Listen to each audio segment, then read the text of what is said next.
Thank you very much. Welcome to tonight's meeting.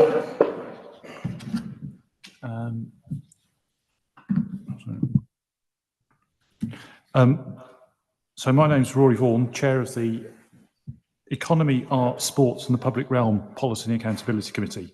And before we start, a few housekeeping points. The meeting is being live streamed to the Council's YouTube channel, and by participating you are consenting to be recorded. If the fire alarm sounds either continuously or intermittently, I'll adjourn the meeting. Please leave the meeting in an orderly fashion by the staff fire exit, which is behind me to my right, and officers will direct you to the assembly point in Riverside Gardens. And please can officers introduce themselves before speaking for the first time, and would everyone please use their microphones? So, two things. Before we formally begin, I'd like to thank Councillor Jackie Borland, who's been on the committee for a few years now, for her contributions to the committee, and to welcome Councillor Amanda Lloyd-Harris as a new committee member to her first meeting. I'd also like to thank Councillor Sharon Holder, who has been Cabinet Member of the Public Realm for a few years now, and also to welcome Councillor Chavot Verdier to his first meeting as the Cabinet Member for Public Realm. Welcome. So item number one is apologies for absence. We've received apologies for absence from Councillor Liz Collins for absence. I should mention that Councillor Ashok Patel will be here later. He's been caught up with some other business. And also from Councillors Andrew Jones and Councillor Zarar Koyom. Are there any other apologies? No, Chair. Thank you very much. So, declarations of interests. Do members have any declarations of interest to make at this stage? No. No? Okay. And do members agree the minutes of the meeting held on the 29th of April 2025 as an accurate record? Agreed. Agreed. Thank you. So, on to the first item. We've got a busy agenda tonight. So, could I please invite, first of all, Daniel Waller, who's the Libraries and Archives Service Manager, to present the report. And I understand he'll be supported by Val Birchall, who's Assistant Director, Culture, Tourism and Sport. So, over to you. Thanks very much. Thank you, Chair. So, yes, Val Birchall, Assistant Director, Culture, Tourism and Sport. So this report provides an update on work in progress on a community collecting and engagement project being co-produced with residents to generate Black history content for exhibition conservation and education. The Black History Steering Group was set up last year under the Cultural Compact's Heritage Partnership, and it's chaired by Councillor Sharon Holder. The project is being supported by Fulham Palace Trust, which is one of 6 nationally recognised anti-racist museums, and which brings important expertise in collections management and interpretation to the project. The borough doesn't currently have any physical collection of artefacts relating to Black history, so the project is engaging with the community to explore personal items and memories which can be recorded for the future. It's an 18-month project with 3 phases, each lasting 6 months in each of Hammersmith, Shepherd's Bush and Fulham. And by the end, we will have gathered material which is digital and physical and established strong community links and volunteer capacity for the future. Daniel's going to take you through some of the activities that are underway. Thank you, Chair. Daniel Waller, Libraries and Archives Service Manager.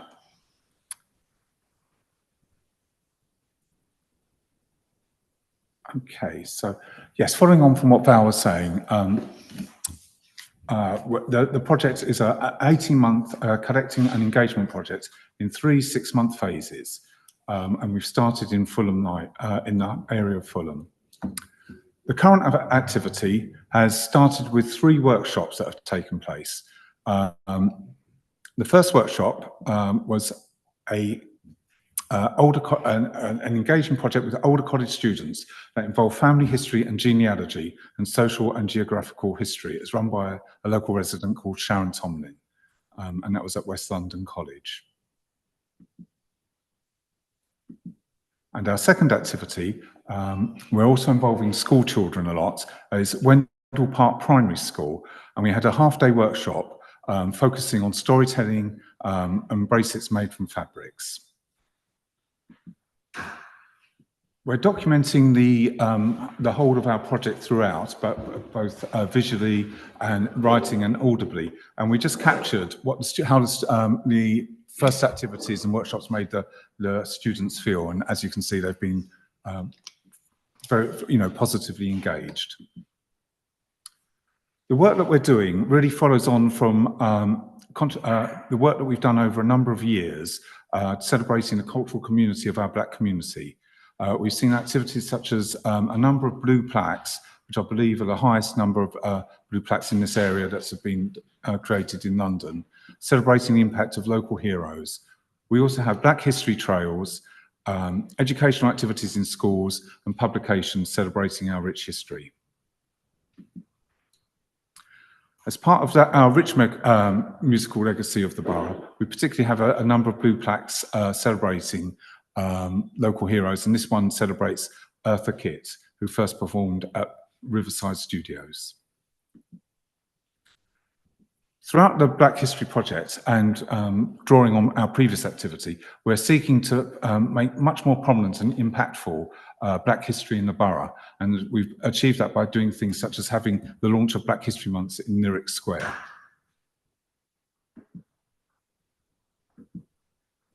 And a key aspect of the work that we're seeking to incorporate is to make the activity intergenerational. An example of this, on building on previous work that we've done, is our Windrush 75 anniversary day in 2023, where elders from the original Windrush generation were joined by younger generations in celebrating the recognition and enormous contribution made from that generation towards the life of our borough. As you can see, we, particularly for myself, I helped up some of the elders onto stage. Some of them were 90, and I think one was over 100 years old. And they were also joined by much younger people, also celebrating Windrush. And that is something that we're interweaving throughout the whole of the Black History Project. Moving on, I just want to say a few words about other activities that we've got going on in our first phase that's taking place for 6 months in Fulham. We've got one more workshop taking place that will focus on migrant stories. We've got two of our major events are what we're looking at as road shows, where they're inviting members of the community to bring objects of significance to them. We've got a cultural historian present who will help give a context. We've got two of those happening at Fulham Palace. Another strand is photography and filming. We've got two themes. One is called Through Generations, again celebrating that intergenerational, tracking our history from Windrush to the young people today. And we also have another strand called Black Joy, which is focusing more on younger Black people, and particularly countering. Often there's negative narratives, particularly focused on young male children, and this is really going to counter that. Another aspect that we're doing is stories, where we're going to record the actual stories of people and preserve them. And this is revisiting something that was done 31 years ago called the Ethnic Communities Oral History Project in Hammersmith. It was quite a major project of the time from 87 to 94. And our new project will really revisit and update that and reflect the lives lived by our current generations, and we can track how things have changed over the last 30 years. Another aspect throughout, really building on the whole essence of co-production as well, is having a very active volunteering programme where we engage with people in the community so that they can contribute and help deliver the project. Something that will culminate more in October of this year in Black History Month, which is we're looking towards the 100th occurrence of Black History Month, is writing, and we're going to have a series of talks by Black writers in our libraries.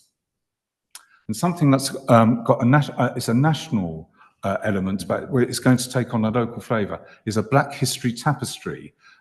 It's been created by an artist where our contribution is that our residents can add their own stories that get incorporated into this tapestry. And that's quite a major project, and that's happening in Fulham Palace from the 8th to the 15th of October. And to celebrate and recognise the contribution of everybody and what has been collated, we'll have a celebratory event in October to mark the end of the first 6 months of the project before we move on to our next area of focus.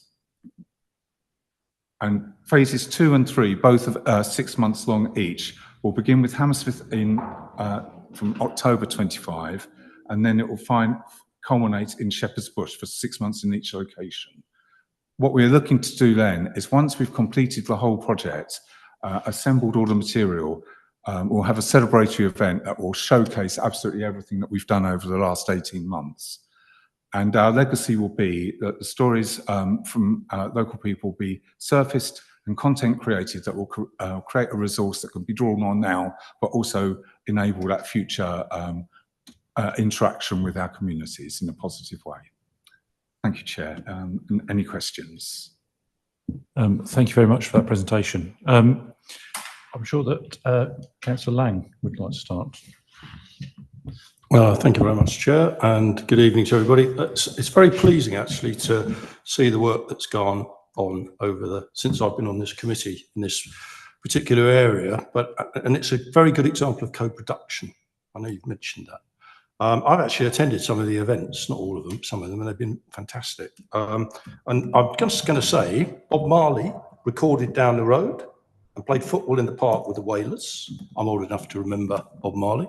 But Arlo Parks, the Hammersmith girl, won the Mercury Prize, and she went to school in Hammersmith. I think she's living in luxury in LA nowadays, but it makes the connection, doesn't it? And I think it's very important to make that connection. We have a rich history of culture in this borough, not just Black history, but across the piece. But it's very nice to see that. And I will just echo what the Chair said about the work that Councillor Holder has put in on this with everybody. And I think it's a sort of legacy for her that we continue with this work and further develop it. So I just wondered, we're kind of where culture connects, joining up the dots. I think we're doing that well. Have you got any thoughts about where we might place some of these collections, some of these artifacts in the future, so that they're a permanent source for not just this community, but London community, but elsewhere? I think people would be interested in coming from far and wide to see it. I just wondered any thoughts about that. I know we've not got to that stage yet, haven't collected all the artifacts and all the documentary evidence, but is there any thinking about that at the moment? Thank you, Councillor Lang. So the thinking at the moment is, Daniel explained, as we go along, we'll exhibit some elements, and they'll probably be in those local communities, because that'll be a way of helping to build an understanding of what's been happening there. And then we'll look in the longer term to have some kind of exhibition of the materials, and that might be in the library, it might be perhaps in the new campus. You know, as part of the work that we're doing, we're talking to the community that we're working with to find out where would be the best, most appropriate place for that to happen. And also it does depend a little bit on what the content turns out to be, as you'll appreciate. So yes, it's under development as the project progresses. No, that's fine. I just think that the Civic Campus being just down there, it would be an ideal place to place some of this, if it was possible. I understand that discussions will be taking place about that, but I just think that would be a very good legacy or a stage in this process. But thank you for answering that question. Councillor Chivot-Verdier. Thank you, Chair, and thank you to the officers for their great presentation. I think we think alike. The Civic Campus would be a great place for some of that collection to be displayed, but I also want to make sure that it's available to people all across the borough. So, you know, we could look at roving collections, we could look at some elements being here and there. So but you're right, and I'm also very mindful of the long-term financing of hosting a collection. It's not the only collection we want to showcase. I'd like to repatriate the Cecil French collection from our friend overseas at RBKC. So it's all looking at how we make all of this work, but you and I think alike. Councillor Lloyd-Harris. Thank you very much. Right, I've really enjoyed reading this. I think we've really moved in the right direction, and it's taken a while, but we're there, which is good. One thing I would like to ask you is, there seems to be a major player in the borough that's not included, who is very, very rich with stories, with artifacts and everything else, and that's the BBC. I was surprised not to see that. And the reason why I'll say that is because I was chair of the Friends of Bishop's Park, and we have done our oral history and produced a book back in 2005. And we engaged with the BBC to see if they could help and do the oral history, which I believe should still be in the archives. So I'm just wondering, they are a very rich source. I've got a couple of other questions, so will I leave that for you to let me know whether they've been approached? Can you say something about that? Council, I absolutely take your points on that. We did have engagement with the BBC as part of the sort of the run-up with the cultural, the compact as such. But I don't think we've perhaps had the level of contact that we should have done. And I think I take on board what you said, and I think we can follow that up and see what further aspects we can get from them and reach from them. The other collection that you might be aware of is the Riverside Studios has the Black Theatre Archive, which is also an important archive for us to look at. Yeah. Fine, thank you. Just a couple of other points. I would assume that we have some artifacts in the archives and also in, say, with Fulham Palace. Are those going to be included where we do have them? Yes, absolutely, Councillor. So we do have existing collections, although they haven't. One thing that we've realised is perhaps because of other challenges with our archives, just making sure we've got a certain amount of a backlog in collects. They haven't been identified as a whole and seen as a piece. So there's work to be done there. But absolutely, they will be included both from us and from Fulham Palace as well. One final question. It's about the location of it. Now, I understand why there's obviously strong leanings towards having it in the north of the borough, potentially. But I think we need to be very careful that where it is located, if it's going to be permanent, what you don't want, or what I wouldn't want to see as a councillor, is that it's perceived to be in an area where there's more support for it, as against potentially elsewhere in the borough. If we could find somewhere central, it means everybody potentially has access to it. What we don't want to do is make it more difficult for people to not actually see what I'm hoping will be very, very impressive display. So I think at the moment, as Daniel was explaining about the Black History Month content and all the other things that we have, I think we don't have a kind of a final destination, you know, not just a physical destination, but actually what might be the format of the way in which it's shared. But yes, I think the intention would be for everyone to be able to access it. Yeah. Thanks very much. Councillor Patel. Chair, there's no doubt that the Windrush generation is a generation which we all salute and the wonderful work they've done. But I note that this involves more than that. It defines black as follows. It says, is used to refer to people who self-identify as having non-white backgrounds, including people with African, Asian, and South American heritage, indigenous minorities, brackets, such as Maori, Aboriginal, and Native American populations, brackets, and people with complex heritage, sometimes described as ethnically diverse. So I think we're looking at a picture which is greater than simply the Windrush generation. I think that needs to be looked at. And the second thing is the working group. Can you please explain, is that reflected in that definition? I see that we have 3 councillors, but there's quite a few other people. Is there been full participation as far as diversity is concerned within that definition? Thank you, Councillor. So just on the working group to start with, the working group was put together, I think, before there was an opportunity to explore with the population about what they might consider the term black to mean and how they wanted to define it. So it's a slightly, I think we've moved on since the definition was agreed, and it's acknowledged that there needs to be a wider representation on that group as a result.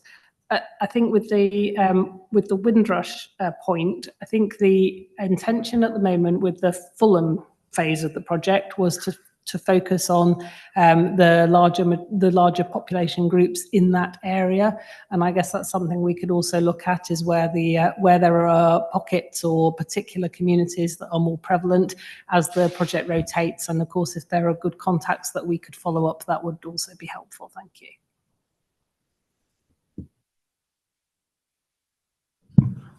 Thank you very much. I think we've made a series of points, and we certainly look forward to your taking this forward. It sounds like there's a rich trove of things that you're finding, events that you're putting on, and also sort of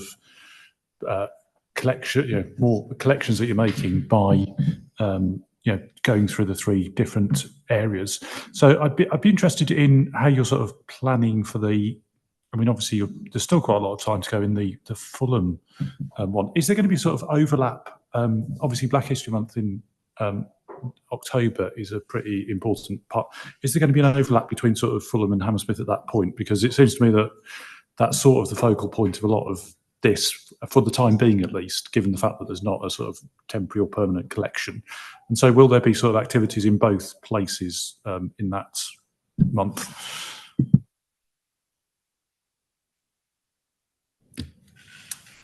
Yes, Chair. I think there will be a certain amount of activities that are taking across in both areas, but it will be more, I would say, that the planning. That we don't want to get to October and think, oh right, now we need to think about Hammersmith. We're discussing that now, and the steering group are discussing that and making those plans. And as my colleague Val just said, one of the key things is that the steering group will be the one that has to focus on Hammersmith will be comprised of different people. We need to make those connections locally with local people, and that's something that as members of the overall steering group took away from the last meeting, that they would be coming back recommending key figures that we should be looking to work with in Hammersmith, so that we can as we get closer to October be already thinking we can hit the ground running and have those activities ready to go straight away, and having made those engagements before October as well.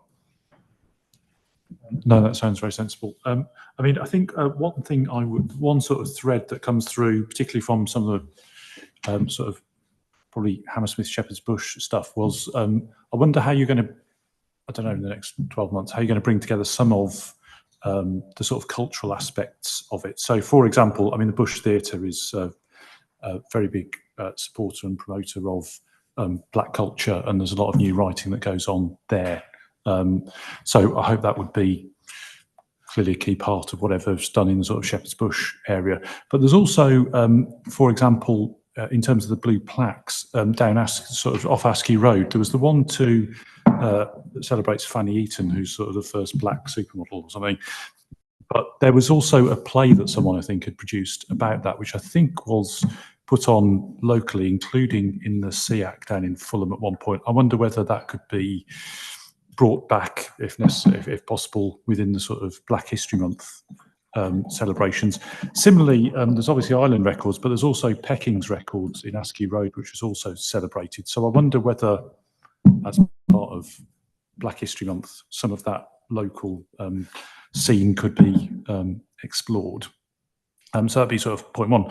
And I wonder, what sort of publicity and support have you got for some of these events? They do sound like you've got some very exciting events coming up in terms of getting black writers to talk in the libraries and stuff. I wonder how you've promoted those, and in terms of intergenerational, how you've sort of looked at that.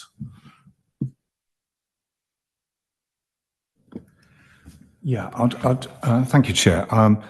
That play was really successful, and very much so. We'd want to bring that back, and we had it in SEAC, but also it was in Riverside, and we put it on in our 3 main libraries, and that was particularly pleasing, I think, because it brought it to a new audience. Not everyone automatically will make the journey to a theatre necessarily, and sometimes there's barriers of perception. And well, I think one of the things is bringing culture to where people go, and I think that was an element of that, and we'd like to continue that. With the musical elements, that's something we've been working on in the cultural team overall, and our colleague Emma Gerard in events has particularly been looking to draw on that rich musical heritage into the future events. With publicity, it's been a combination. We're trying, because we're working sometimes with other organisations such as Fulham Palace, it's a combination of using their publicity channels as well as our own council channels. And the intergenerational element, I would say, is as part of the steering group, we've got good contacts with schools as well, and I think, and we've also, but conversely, we've got contacts with places such as Nubian Life, and so, and we do have within our team, we've got a heritage officer who's got particularly good contacts. So I think we're trying to work on all those different areas to bring it together. I think looking ahead to the end of the project in 12 months, I'll be absolutely honest, I think it needs a lot of development, because to encompass everything in our borough is a huge project and we want to do it justice. So I'd say that we're working on it now, but it does need working on further to develop those elements that you've discussed. Thank you very much for that. I think are there any further questions that committee members had? I mean, thank you very much for bringing this. It sounds like you've got a wealth of interesting events coming up to develop this project, and we will be interested in hearing more about it once you've done some of that. I mean, I think you've heard some of the points, but I think just to repeat a few of them, obviously be interested in seeing, I think it's really about bringing it to the local communities, and clearly that is the part of what the key part of what you're doing by having these 6-month periods in different parts of the borough.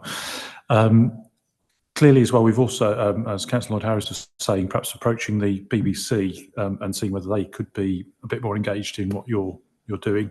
We note that you haven't got any sort of final destination in mind for a collection, but we'll be interested to see how that works when you've done further work on that. And yeah, I think you also mentioned that you're going to probably get wider representation on the team that's taking that forward. So we'd be interested to see that too, and very much interested if you can, sort of pull that thread of certainly sort of music and theatre and sort of black culture that is clearly plays an important part in the life of the borough. Would be great. I mean, obviously you've also highlighted the fact that there have over the years been some big events like the Windrush one that you highlighted. I don't think I went to that. I think Councillor Lang may have done at the time, and really sort of documenting and saving those memories as part of a continuing part of the life of the borough. So thank you very much for the update tonight, and we certainly wish you well, particularly for the next 15 months or so.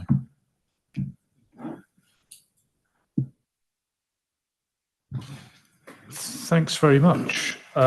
So I think we've reviewed and commented on that very interesting report. So we move straight on to item 5, which is highway roadworks management and coordination, which I'm sure we've all got some questions and thoughts about. But before we do that, I will pass over to Ian Hawthorne, who's the Assistant Director of Highways and Parks. Good evening, Chair. Good evening, councillors. Ian Hawthorne, I'm the Assistant Director for Highways and Parks. I've got my colleague here, Alex Ryan, who leads the Works Coordination team. So you've got both of us this evening. Move on to the next one. So to give you a bit of an illustration about how much work goes on in the borough. For a very small borough, we have an awful lot going on all the time. So on average, we get around 17,000 work permits that come in. Now that can be from a range of gas, Thames Water, electricity, it can be our own works. And roughly that's about 32,000 days. If you add them all up together, it'd be 32 days on site. All works on the highway has to have a works permit. So we are part of the London permit scheme. And it's a legal requirement that anybody who works on our highway public utility must have a permit, and that is written in legislation, and anybody who's found not to have a permit will be fined and even prosecuted by us for working without one. So that's a bit of the legislation bit.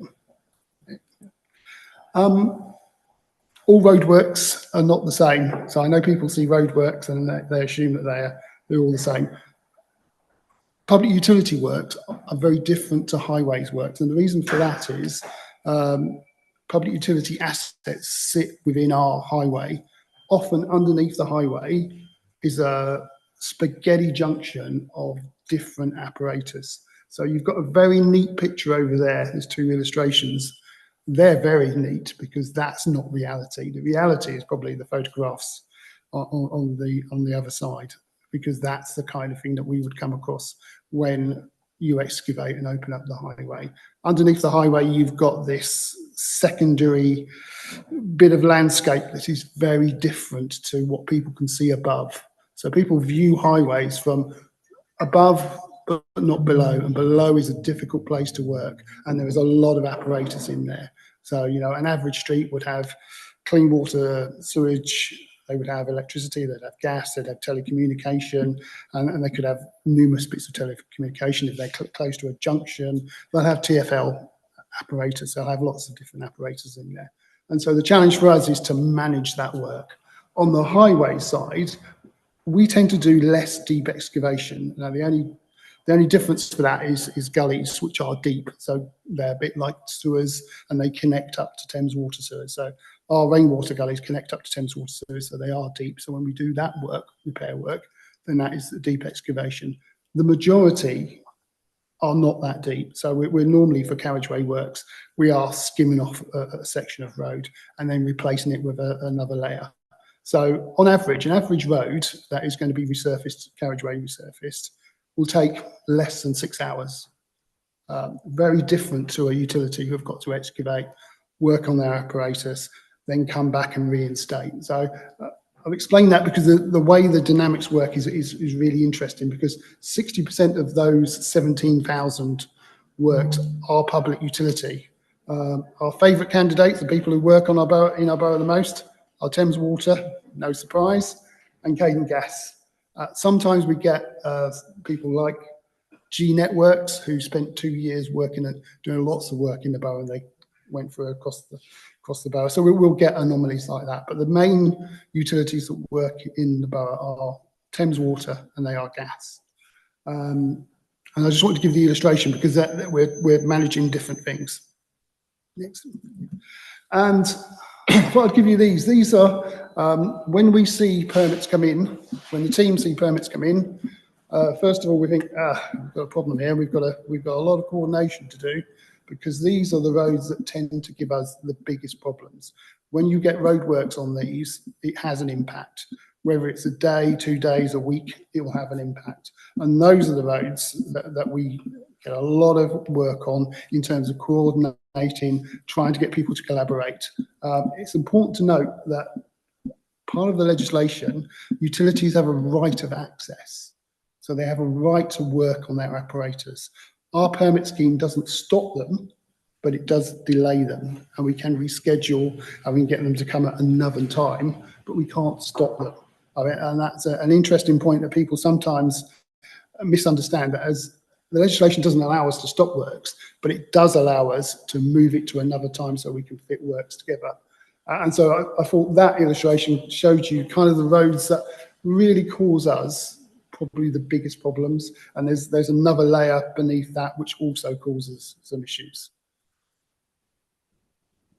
So I'm going to hand over to Alex, who leads that team, to give you a bit more in depth. Thank you, Ian, for the introduction. So yes, along with the broad fundamentals of roadworks, how do we as a council manage those and assess those? So each permit application is submitted and assessed based on the quality information of the location of them, the works description, and a sort of an estimated duration, including proposed start and end dates.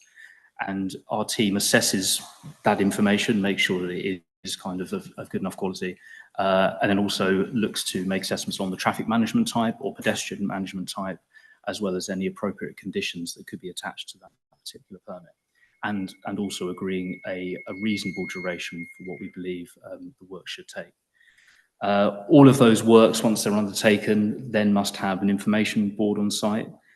They must be carried out within the dates that have been agreed, and failure to work within those dates or display that board can result in fines as well as other breaches of permit conditions.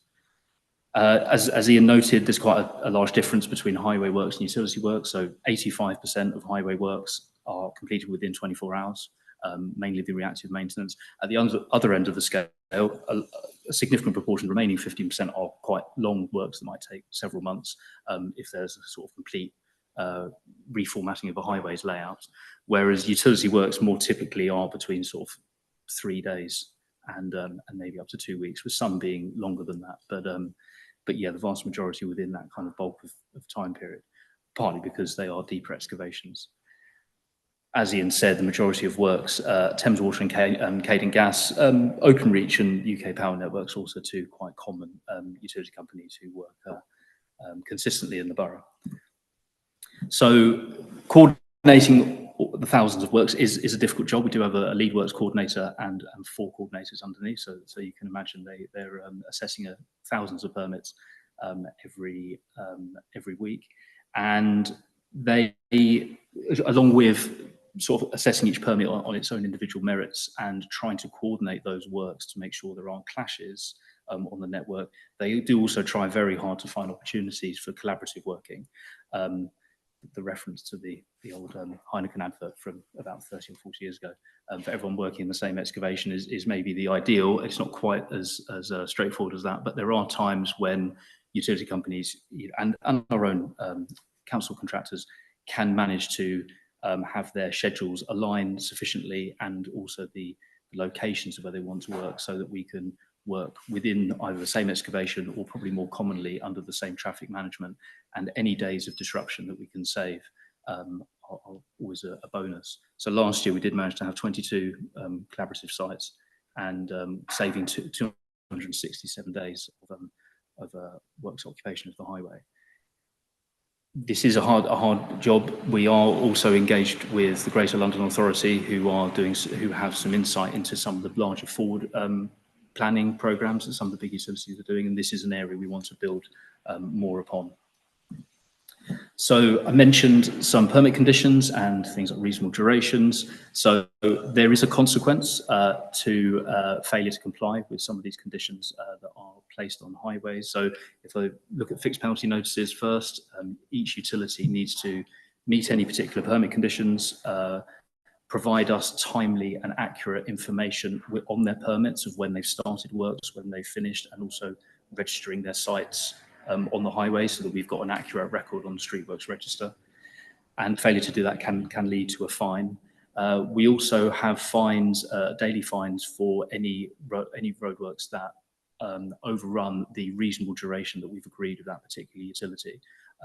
Fines ranging on the smaller roads from £250 a day to £10,000 a day if they're on one of those sort of the carriageway, those major routes that Ian noted earlier.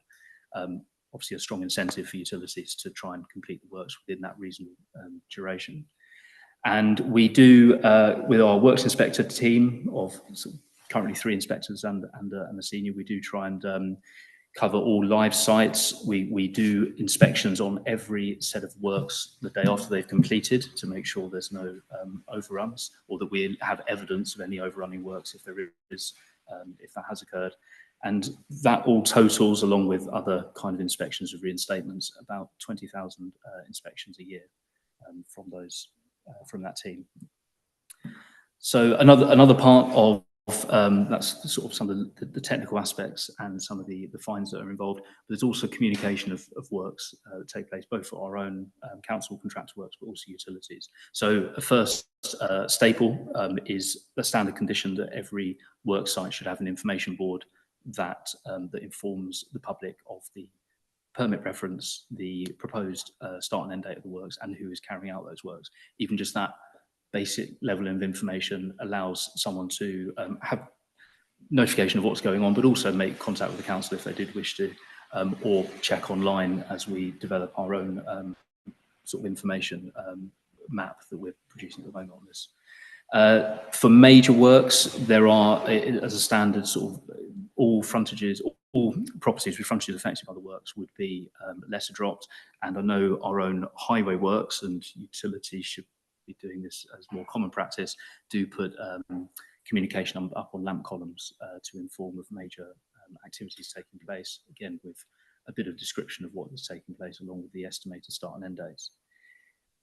And along with, we've mentioned the need to excavate the highway, but there's also a requirement that access is maintained for all properties and businesses. So depending on the location of a particular apparatus, this can be more challenging sometimes than others, but we make sure that utilities, if there's a threat of any kind of potential issues of access, that they liaise very closely with the property owner affected. So that's some insight, I hope, into the permit scheme and how the current coordination team deal with those, along with the inspection team. We are also looking to the future to a proposed lane rental scheme. Now, lane rental is sort of an add-on to the permit scheme, whereas the permits have allowed us to sort of gather more information of works taking place and have a funded team to actually coordinate these effectively, funded by the utility permit applications. Some of the agreements that you make up front, or some of the fines that you may have afterwards that incentivize good practice, are harder to designate to works whilst they're taking place themselves. There isn't quite the incentive, once there's an agreed duration to take place, to really encourage the utility to complete as quickly as possible. Lane rental, by having a daily charge for occupation of the highway, does provide that extra incentive.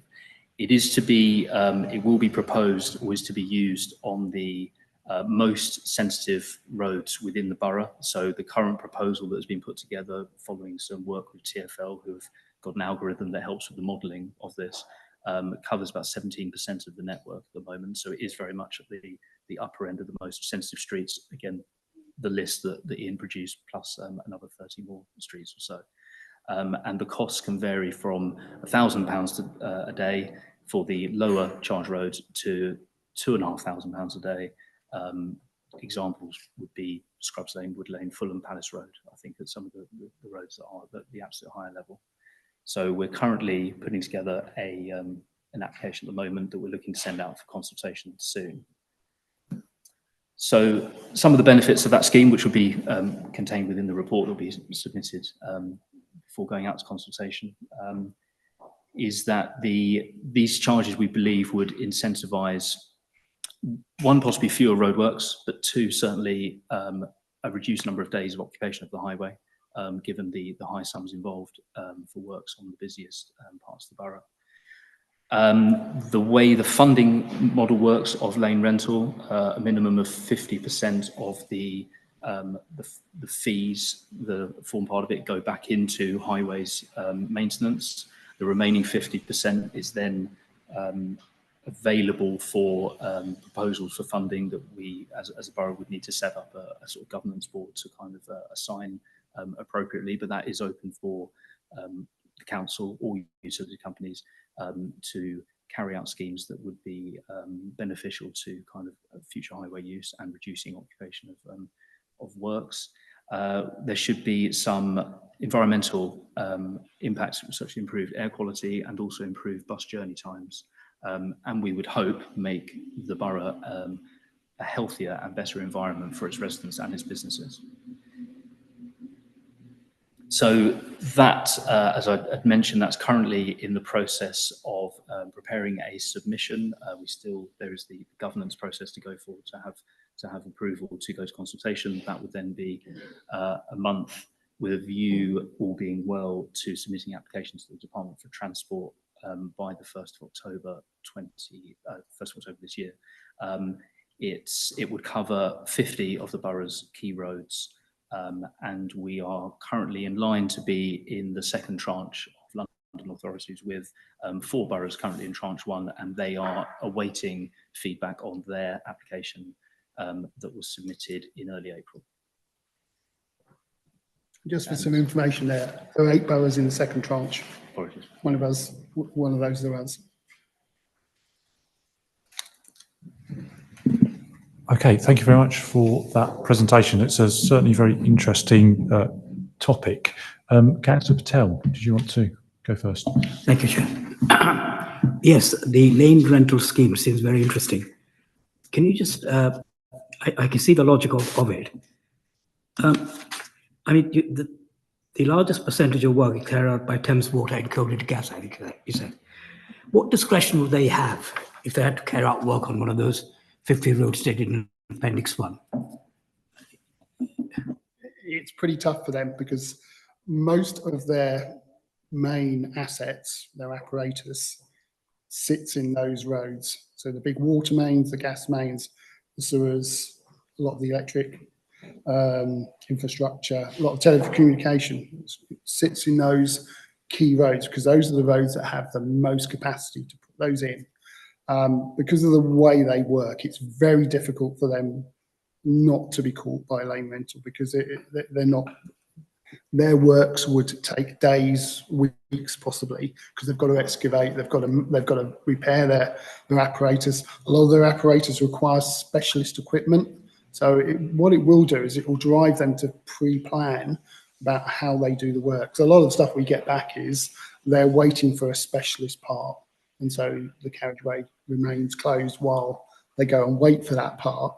And so it drives a different dynamics. So in terms of could they not pay lane rental for those roads, it would be very difficult for them not to, but it will drive them to think about how they deliver that works in a very different way to how they do it at the moment. Because at the moment there is a permit fee.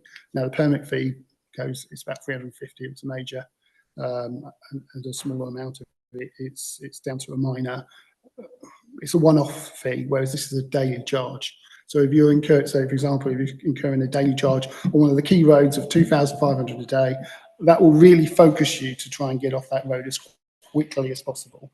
And that is not the case at the moment. We have legislation, we do overrun charges, but it is required to us to really push and enforce that period that they've agreed with us. So it does drive a very different behaviour for them.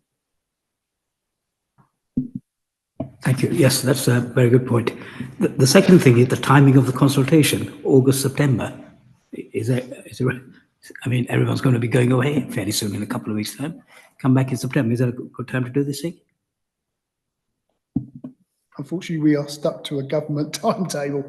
If we want to go in the second phase, and that's what we want to do, we have a set timescale. So we have to put our submission in on the 1st of October. We have some leeway, but by the end of October, we should have put our submission in if we want to be in the second tranche. And so it's kind of driven by that government legislation that requires us to go at certain times. So the first phase is already got, first tranche is already in. We're in the second tranche. The third tranche will be, again, it's moved over to October 26. So choosing the right time is important for us. Councillor Lloyd-Harris. I've got a couple of questions. Do you want me to ask them together, or what would you like me to do? Do it the way you choose. Okay. You may regret that. Well, I'll intervene if I... Okay, I probably expect you to, actually. Thank you very much for that presentation. It was actually quite interesting. I noticed with your graphics that the first of the 5 major roads that cause congestion are actually on the boundary or are in my ward. Now, I'm just wondering whether we have that the stats are taken into account now because there's more traffic on those roads because the Hammersmith Bridge is closed. So obviously there's a diversion. Totally accept that. Would it be fair to say that that has impacted on the amount of traffic that is now going onto those roads? I believe we're with that for the moment while you ponder that one. Okay. Can you tell me what sort of percentage of roadworks and the utilities are done at night? And given the congestion, would it not make more sense in, say, things like Fulham Palace Road and some of the other major roads, that some of those works are done at night whilst people get upset about it? It may actually, in the long run, be more effective. And just one to go. Okay. Oh, actually, it's two. Penalties and fines. What I would ask is that we can actually look at maybe investigating before we sign off on any of these works at the end of the project, because I've found it with other projects that have taken place where it is not actually viewed at the end of the work. Things are signed off without actually being seen, and we're paying out a lot of money. So I'm just wondering whether we can sort of, where possible, major works, ensure that we actually see the end result before we sign off on anything, so that there are no sort of major surprises, if we can help it. And just one last one, very quick. How many other boroughs have this lane rental charge? I'm going to answer in reverse order, just so I can remember. So TfL have a lane rental charge. At the moment, it's counties, so it's Surrey, West Sussex, and Kent. So London boroughs don't have a lane rental charge. The move at the moment is that a number of London boroughs will apply to have lane rental. The first four are Camden, Lambeth, Enfield, Merton. How could I forget Merton? Merton. And then there's another set of boroughs that are currently working together who are forming the next tranche. And we're in contact with other boroughs who want to go in the third tranche. So, you know, I'm chair of the second tranche, so I'm leading the boroughs in that phase. The expectation is that 8 will then grow to 10, 12, 14, because we're in contact with boroughs all the time. So that's that one. Answering the question that closing off before we finish. Roadworks is a really interesting subject. I could spend all night. You wouldn't want me here all night talking about it. So what often happens is, if we're not and I don't have enough people to sit on site and watch what utilities do. So when they reinstate, we will inspect. Now, some of the reinstatements will fail. So there is a particular one that we talk about a lot. It was a Thames Water sewer job. They finished off, nice surface. And then a few months later, the surface starts to dip. And then a few months later, it dips completely. We excavate, and what do we find? We find shopping bags, tyres, bits of old wood. They've packed out the reinstatement. So sometimes the visual inspection will look like it's fine, but we do have to leave it for a while to see whether it settles or it doesn't. So I'm not saying that all utilities do that, and I'm picking on Thames Water, so apologies to Thames Water, but that's a particular case. And we know this happens because they are pushed in terms of contractors to get the job done. So time factors are really, so, you know, the contractors are working on job after job after job. If you pack out a reinstatement, you can make it look pretty good. It won't last though, because it will settle. Hammersmith Bridge, for those who know me, know I'm involved in Hammersmith Bridge. Has it an impact? Yes, you know, it was a bridge that was functional.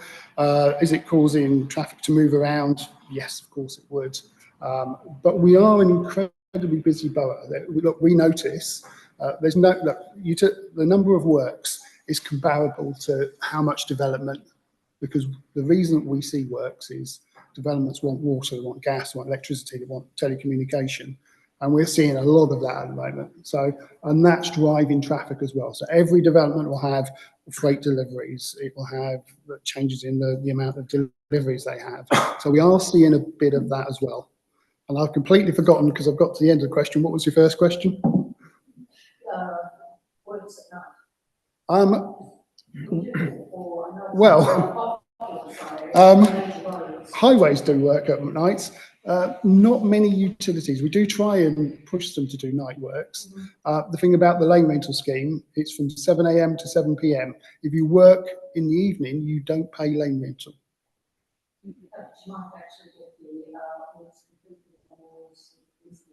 Yes, yes, you might do. So we could, yeah, so we can push it that way as well. Have I answered all your questions? There's another one hidden in there. Yes, you have. Thank you. Thank you. Thanks. Mr. Rosebeck. Thank you, Chair. Mark Racebeck, Director of Public Realm. Just picking up on that last point, I mean, clearly there's always a trade-off with working at night with noise and disruption to residents, and those are the things that the team are always trying to balance. We would certainly get work done quicker, but I suspect we'd also be quite busy with a few more letters of complaint.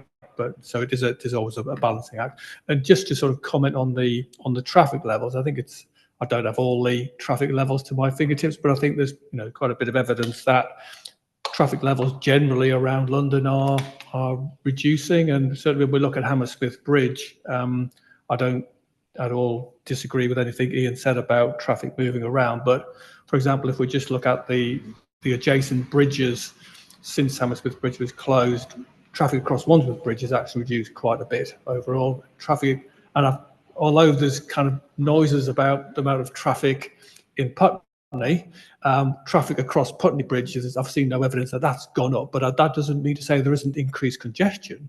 But in terms of volume of numbers, we haven't seen any evidence that the volume has gone up. So there are, and that's because I think it's not just Hammersmith Bridge, there are a number of different things that go on which impact on the road network, various different policies, whether it's about cycles or buses or whatever it might be, that's impacting the flow of traffic. So I think it's sort of important to sort of differentiate between the the actual volume and the potential impacts in terms of congestion. They don't always necessarily correlate, is the point I'm sort of making. But clearly Hammersmith Bridge being closed has resulted in some diversion, but that doesn't mean, I think importantly, that the actual volume has gone up on certain specific roads. Okay, thank you. Thank you very much. Councillor Lang. Thank you very much, Chair. Can I just echo a couple of points that have been made? I think it was a very good presentation, clear, and I think in the terms of communications, something that struck me particularly were the benefits of the scheme. I picked out one: better for buses.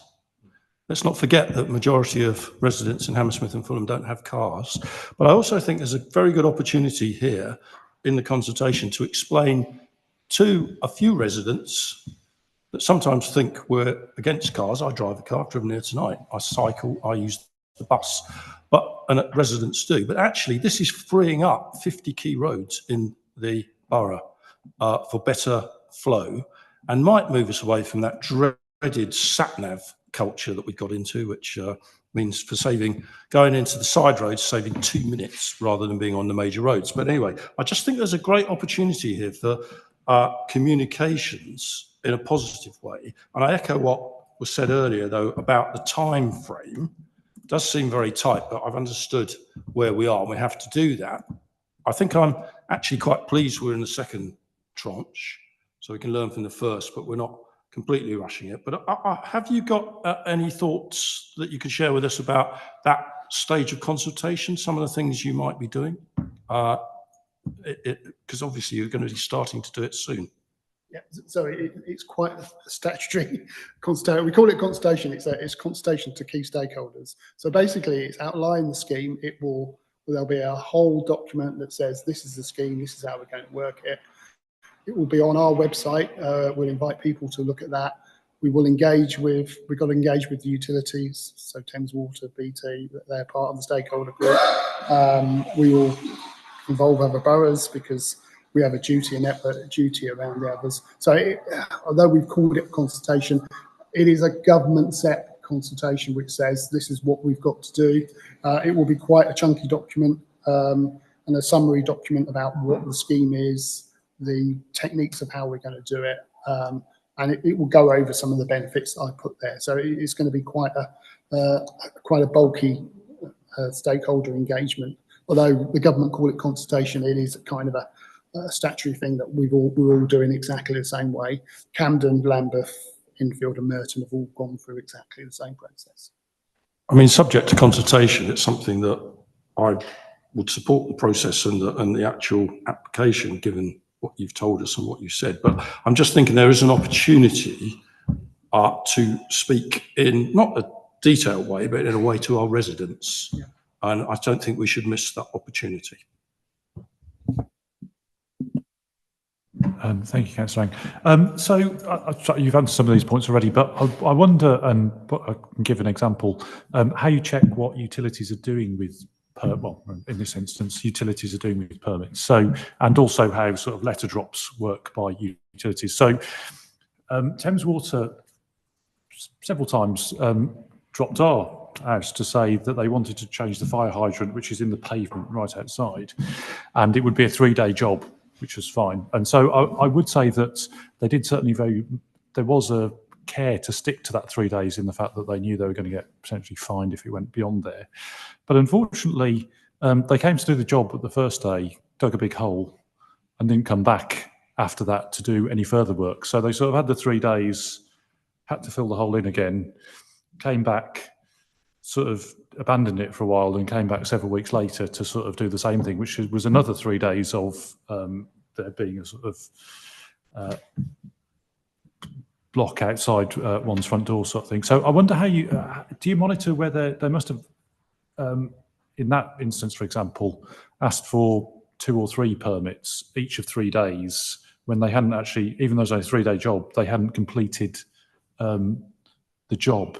I mean, presumably from what you say, they can do that and presumably have to pay every time they do it. But do you, I mean, there may be other instances where they've they've sort of started a job, not completed it, then gone away again, and they keep coming back effectively, which causes potential nuisance if it happens, you know, on multiple occasions.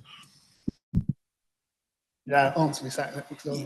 Yeah, so we do try and monitor each set of works. There's I suppose a certain element of trust that when an application is received, that is the one and only time that someone will need to go there, barring any kind of remedial situation. And we try to monitor those as many activities as we can. We may well, at the point that we see that particular works, see that there is some activity going on. If we do notice that there's very little progress that's been made, we would flag that with the utility company, but there's a slight element of the timing having to sort of work well enough to do that. If the utility doesn't manage to complete the works, I mean, yes, and needs to come back at a later date, depending on the time levels involved. So when I mentioned sort of certain fines, and this might be on some of the larger activities, a utility, if they did want to finish earlier, to say avoid a fine, for them to come back, they would want to request an early start to probably come in, because it costs them money to then reset up and come back in, and we wouldn't give that early start because we want to incentivize them actually completing it properly in the first place. If there's a longer gap and it's a smaller set of works, then that it would be, to be honest, harder for us to kind of pick up and monitor. And I suppose ultimately, if the utility still needs to actually carry out that particular function, we wouldn't be in a position to say no. But if we do see, and we sometimes have with some immediate works, where we have concerns that there can be a lot of cancellations or just a repeated visit to a site, if the same coordinator has seen that, then yes, we would raise that utility to understand kind of what the problems are. There might not necessarily be an enforceable element to it, more a concern as to what's going on. What lane rental would do if it's in particular one of the key streets is, obviously the incentive is you would just get it done first time, because you're going to pay significant fees for returning. Does that answer yeah, no, I think that's right. I mean, I think in this particular instance, it was very peculiar because we kept being letter dropped several times saying that the work would start like next week. Nothing happened. A few cones appeared across the street, and then they were taken away again a few weeks later. But eventually something did happen. But it was, comical in many ways, because one guy sweated on a very hot day digging a hole, and then nothing further happened. And I think the hole was filled in 2 days later, and they had to come back several weeks later to do the actual job that they're meant to do. I mean, there are all sorts of reasons for it, I'm sure, but it seems unfortunate that if they were planning a job that was quite simple and only needed to take 3 days, that it didn't take place in that time period. I think it'd be interesting. It's interesting to know that you may or may not necessarily pick up on the fact that they're returning to the same venue and presumably they paid for 2 or 3 permits. I'd imagine. Yeah, they would pay for a permit each time, and their own costs, I suppose, of excavating and reinstating. Yeah. You know, so it's generally not in utilities' interest to keep returning to site, but that does sound like quite an unusual kind of. Yeah, I mean, they were certainly very conscious of the fact that they only had to, in certainly at least one of the occasions, that they only had 3 days to do it, so they had to take all their stuff away on 3 days. I mean, sorry, other points I would make, I think we had this the last time we discussed it, is that, and certainly we're looking towards actions on the Uxbridge Road in the next few months. I think a number of the residents there are sort of lobbying for extra trees to go in. I realise that, you know, from what you said tonight, another place, and when we've discussed this before, that can be more tricky for all of the reasons that you've said, but certainly we would be grateful if you could coordinate to on that particular point. I've already said this before. One thing trees like is they like lots of space. The pictures I've shown you, the very nice, neat picture of the illustration, that is not what underneath a highway would look like. It looks like spaghetti junction. Roads like Uxbridge Road, they are saturated with services. So trying to do, highways works in terms of excavation. I've got to try and find a space so the tree can have its space, can find the air that it needs, and we only put trees in to live. We don't put trees in so that they later die. So there's a bit of work that goes a lot of that. And actually, part of the works that we do with street works is that we insist that utilities hand dig around tree trunks because they're easy to damage and they can kill off trees. So that would be one of the conditions we applied. If they were working close to a tree, hand dig would be a requirement from us all the time. No, thanks. I mean, if you can find some places for trees, that would be, yeah, some extra places for trees on the Uxbridge Road, that would be great. Sorry, very interested to hear about your, I wonder if you could just say a little bit more. I think we've talked about the lane rental scheme for all the reasons that you have discussed. That sounds like a good idea, and hopefully it might have the sort of some of the incentive effects that you mentioned.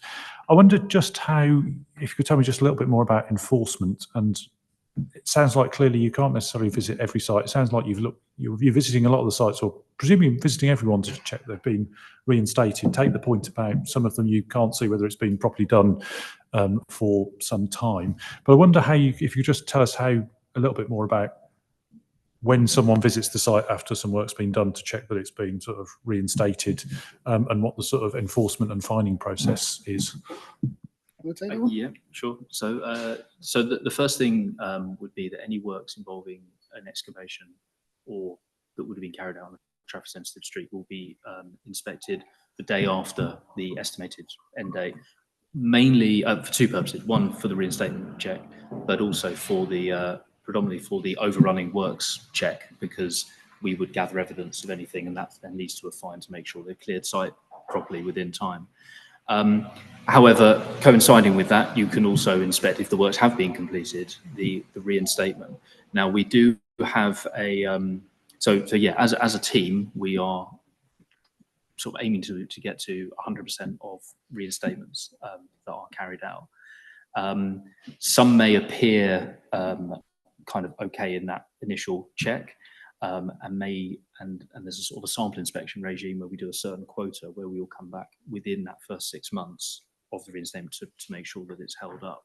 So there's a quota for every single utility company, and the code of practice has recently changed so that there's an incentive for utilities to be high performing, because the worse performing there are, the quota increases, and there's a chargeable inspection regardless of the outcome for that particular that particular type of inspection. But along with that, we also kind of have a list of sort of we call routine inspections to try and go back, maybe not for the to go back within the sort of first 3 months or so following a reinstatement, because a reinstatement may look okay after that first day, but we don't necessarily trust that too much. So we try and come back to that and again see what the condition of that is. There is also for every single excavation a 2-year, well, 95% of them are 2 years. A few are 3 years if it's particularly deep excavation. A 2-year guarantee period for every single utility reinstatement. So again, that quota that I mentioned of sample inspections, we inspect a quota for every utility company in the final 3 months of that guarantee period to make sure that it's lasted for the time that it should have done. So the argument may well be, and there's been things with the industry, but maybe 2 years isn't quite long enough, but that is the legislated period, and has been for sort of 20, 30 years. So there's sort of built into the legislation a couple of key points, and then we try and do as many as we can, key points of the reinstatement to inspect that it's held up, and we try and build on that as much as we can as well. Yeah, obviously all of these are kind of highway level visual inspections. We would like to carry out sort of a coring program where we could actually take samples of what has been reinstated to make sure there's the correct material and hasn't been contaminated or whatnot, to make sure that, you know, it lasts more than that 2 years and actually what has been put back has been the proper thing. But yeah, we do cover a lot of reinstatements, and also that data, performance data of each utility, is taken up with them. And if there's kind of good performance, then obviously we do highlight that. But if there's worse performance, then that becomes apparent not only in their sample inspection quota, but also through performance meetings that we have with them, concerns that we might raise. The other big one is overrun charging. So overrun charging is the big fine that you get if you agree a time period with us, and if you go over that time as a utility, we charge you for every day. It is an avoidable charge in that they can discuss with us to extend, and we can have a discussion. And as long as they put the case forward, then it will be extended normally. When we first started overruns, and about 10 years ago, we were fining utilities about $750,000. Today, we are charging them about $250,000. So it's fair to say they have improved, but the fact that it is an avoidable charge and we are still charging them $250,000 indicates that the lesson and the behaviour still needs some work on. So that's just an indication of where we've got to. So that there's been some progress. Permits definitely work in terms of coordination, but it does need that next step to drive behaviour. And that's why you get, you know, Thames Water saying, I'm going to dig a trench. Oh, we'll get back to it. Oh, yeah, but not the drive to get the job done and come back, to get the job done first time. And we talk a lot in our industry about first time reinstatements. It's been around for a while. Some utilities do it better than others. Thames Water did have a spate where they tried to do that quite a bit. It tends to drop off, and so that's why you get this continuous roadworks outside your house. Sorry. There was one final element that was quite key, actually, to the enforcement of reinstatements.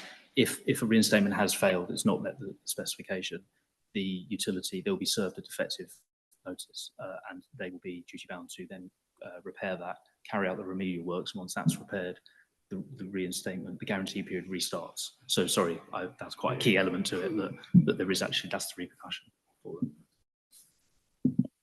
them. Thank you very much. Are there any further questions on this item? Sir, do you want to? Can I make a comment? You can. Do you want to come to this microphone?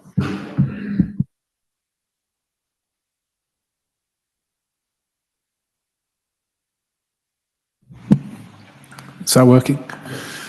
Thank you very much for those presentations. I wasn't planning to comment, but I just did want to pick up on something. Sorry, I should introduce myself. I'm Wilf McDonald-Brown. I am a resident of Shepherd's Bush. And I just wanted to pick up on something that the gentleman over there, sorry, I didn't catch your name. Yeah. I think, is it Peter, Director of Public Realm? Yeah, Mark, sorry. That Mark said about the impact of the closure of Hammersmith Bridge to motorised traffic, and how perhaps surprisingly it hadn't, or that he'd seen no evidence of increased traffic over neighbouring bridges. And I just wanted to endorse that with hard data. You can look it up yourselves, but TfL's traffic counts of all the bridges in London, including Putney and Chiswick and beyond, absolutely support that that notion. So the reason I'm commenting is just that it would be nice if councillors and indeed our local MPs quoted that data, rather than, because it is real data, it supports that supposition, rather than relying on anecdotal evidence, people saying that, you know, the congestion on Putney Bridge seems worse than ever or what have you. People have been saying that for 40 years. So rather than relying on anecdotal evidence and subjective impressions, if our politicians could refer to the data which is there available to all of us, that would be a good thing. It's a good news story, actually. I know it wasn't planned, but the closure of Hammersmith Bridge has been the most effective traffic reduction project that there could ever have been, and I hope it stays that way. Thank you very much. Sorry, could turn the camera off. Thank you very much for that. Yeah, so if you've got that data, Mr. Raisbeck, maybe we could circulate it after the meeting. Thank you, Chair. Yes, we do have the data, and we have talked to Department of Transport about it, and the gentleman is perfectly correct in terms of what the data does show. However, the data which the DFT publish is very much extrapolated, predicted data based upon other traffic counts, so it isn't hard and fact actual physical counts at those particular points. It is extrapolated data, but from the information. TfL data. Yeah, I was just coming on to the TfL data.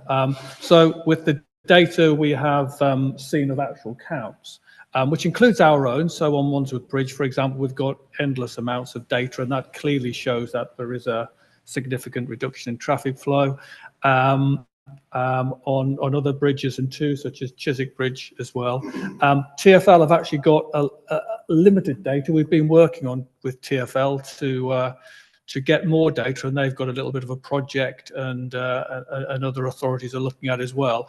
And that's why I commented that the information I've seen to date on Putney Bridge doesn't show any increase. It might show marginal decreases, but they are data taken at certain specific times. They're not 24 hours a day, 365 days a year. So there are always going to be projections and estimates based upon certain elements of data. But the overall picture across the bridges is overall there has been a reduction in traffic. Yeah. Thank you very much both for that. I think that's very useful part of this discussion.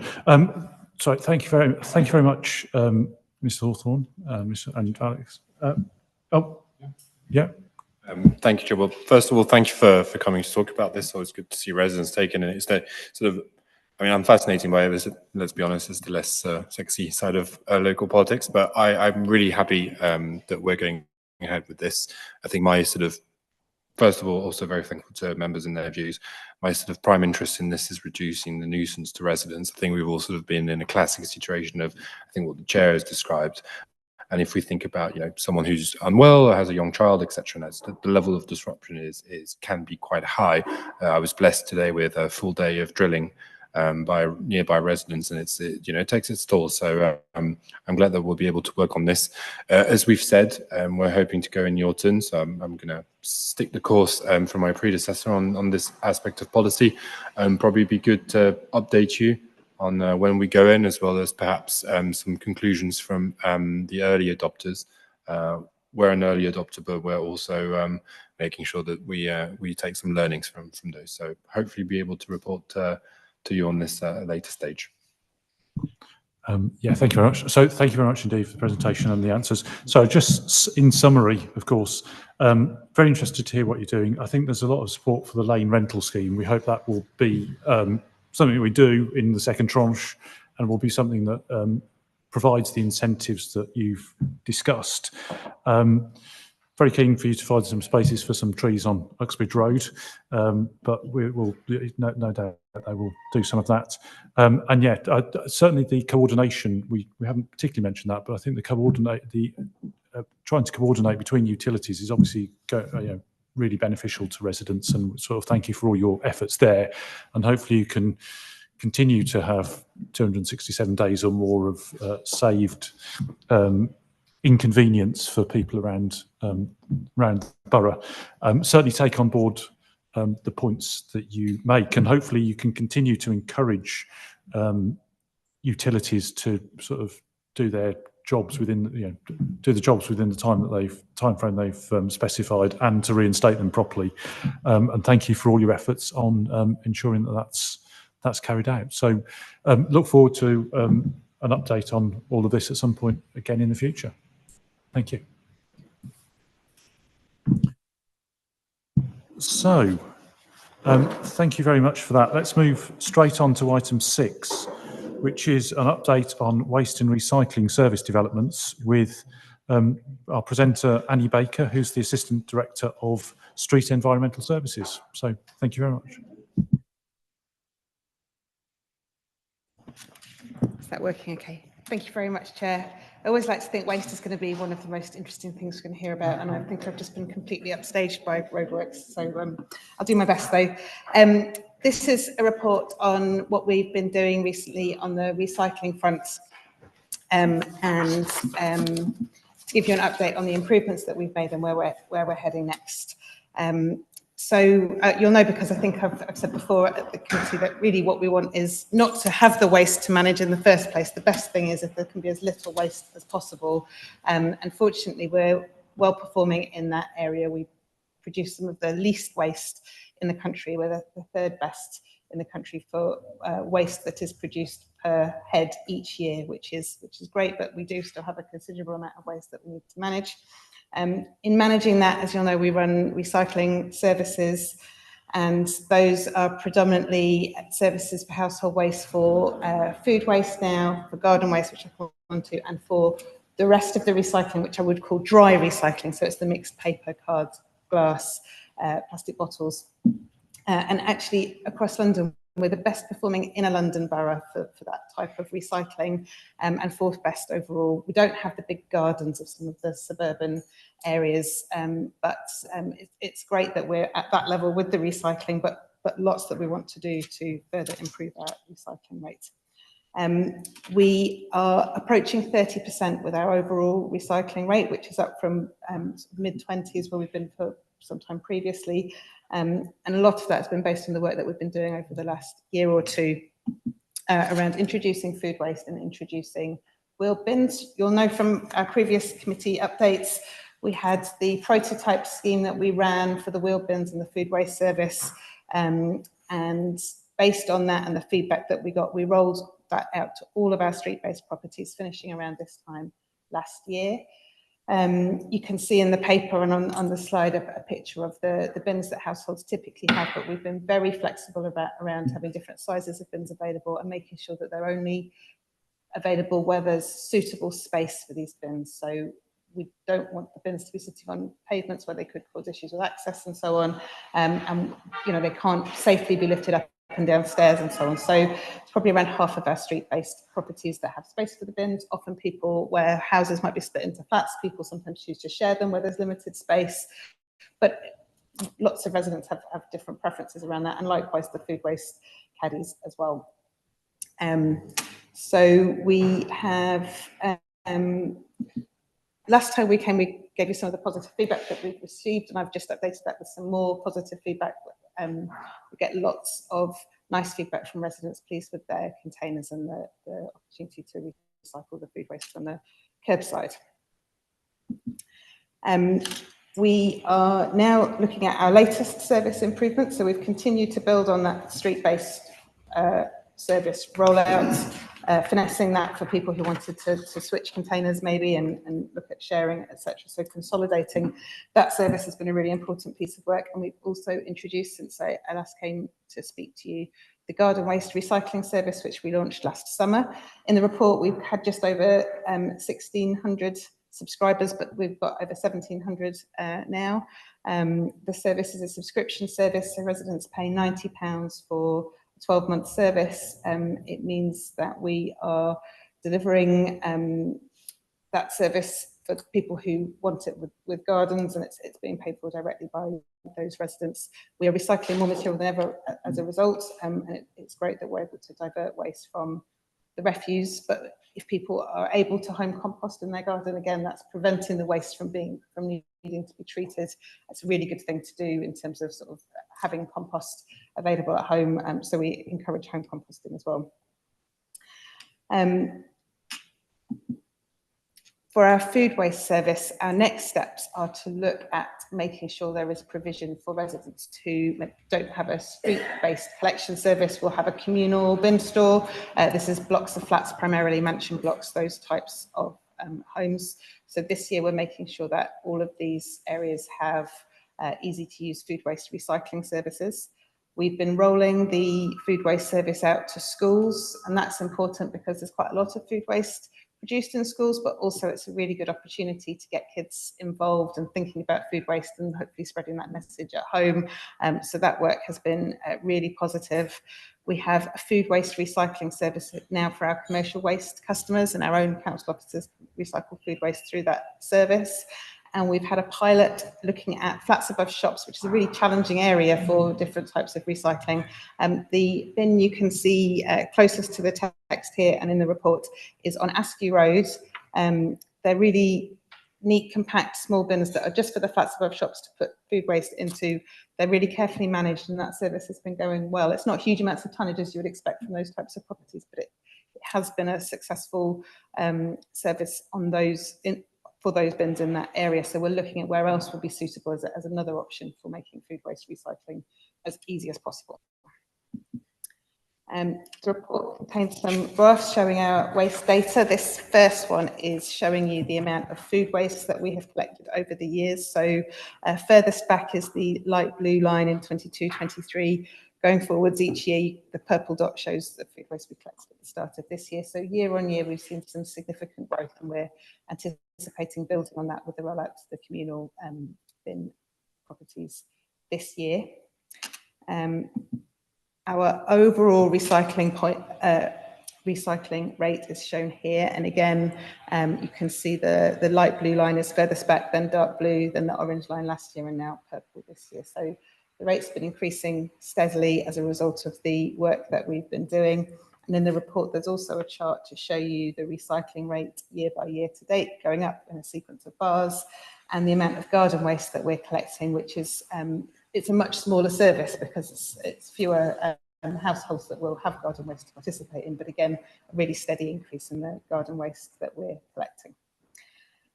And the recycling rate and the good waste management is important for a whole range of reasons, but it's also had a positive impact on our climate scores. I mean, the recent climate council climate action scorecards, the food waste was a significant part of some of the positive scoring that we received there, which is really good. Next steps will be for us to look at the ongoing improvement of the recycling service to get the uptake as high as possible for more of the street-based homes where we've introduced the wheel bins and the food waste service. And as I said, looking at the rollout for the communal waste for food waste recycling from blocks of flats. We're looking at how we can increase the materials that can be recycled. There'll be a drive to look at including soft plastics, which is sort of plastic wrap material, a tricky material at this point to capture, but we're hoping that by 27, 28, it might be possible for the sorts of facilities that we deliver our recycling to potentially separate that material out.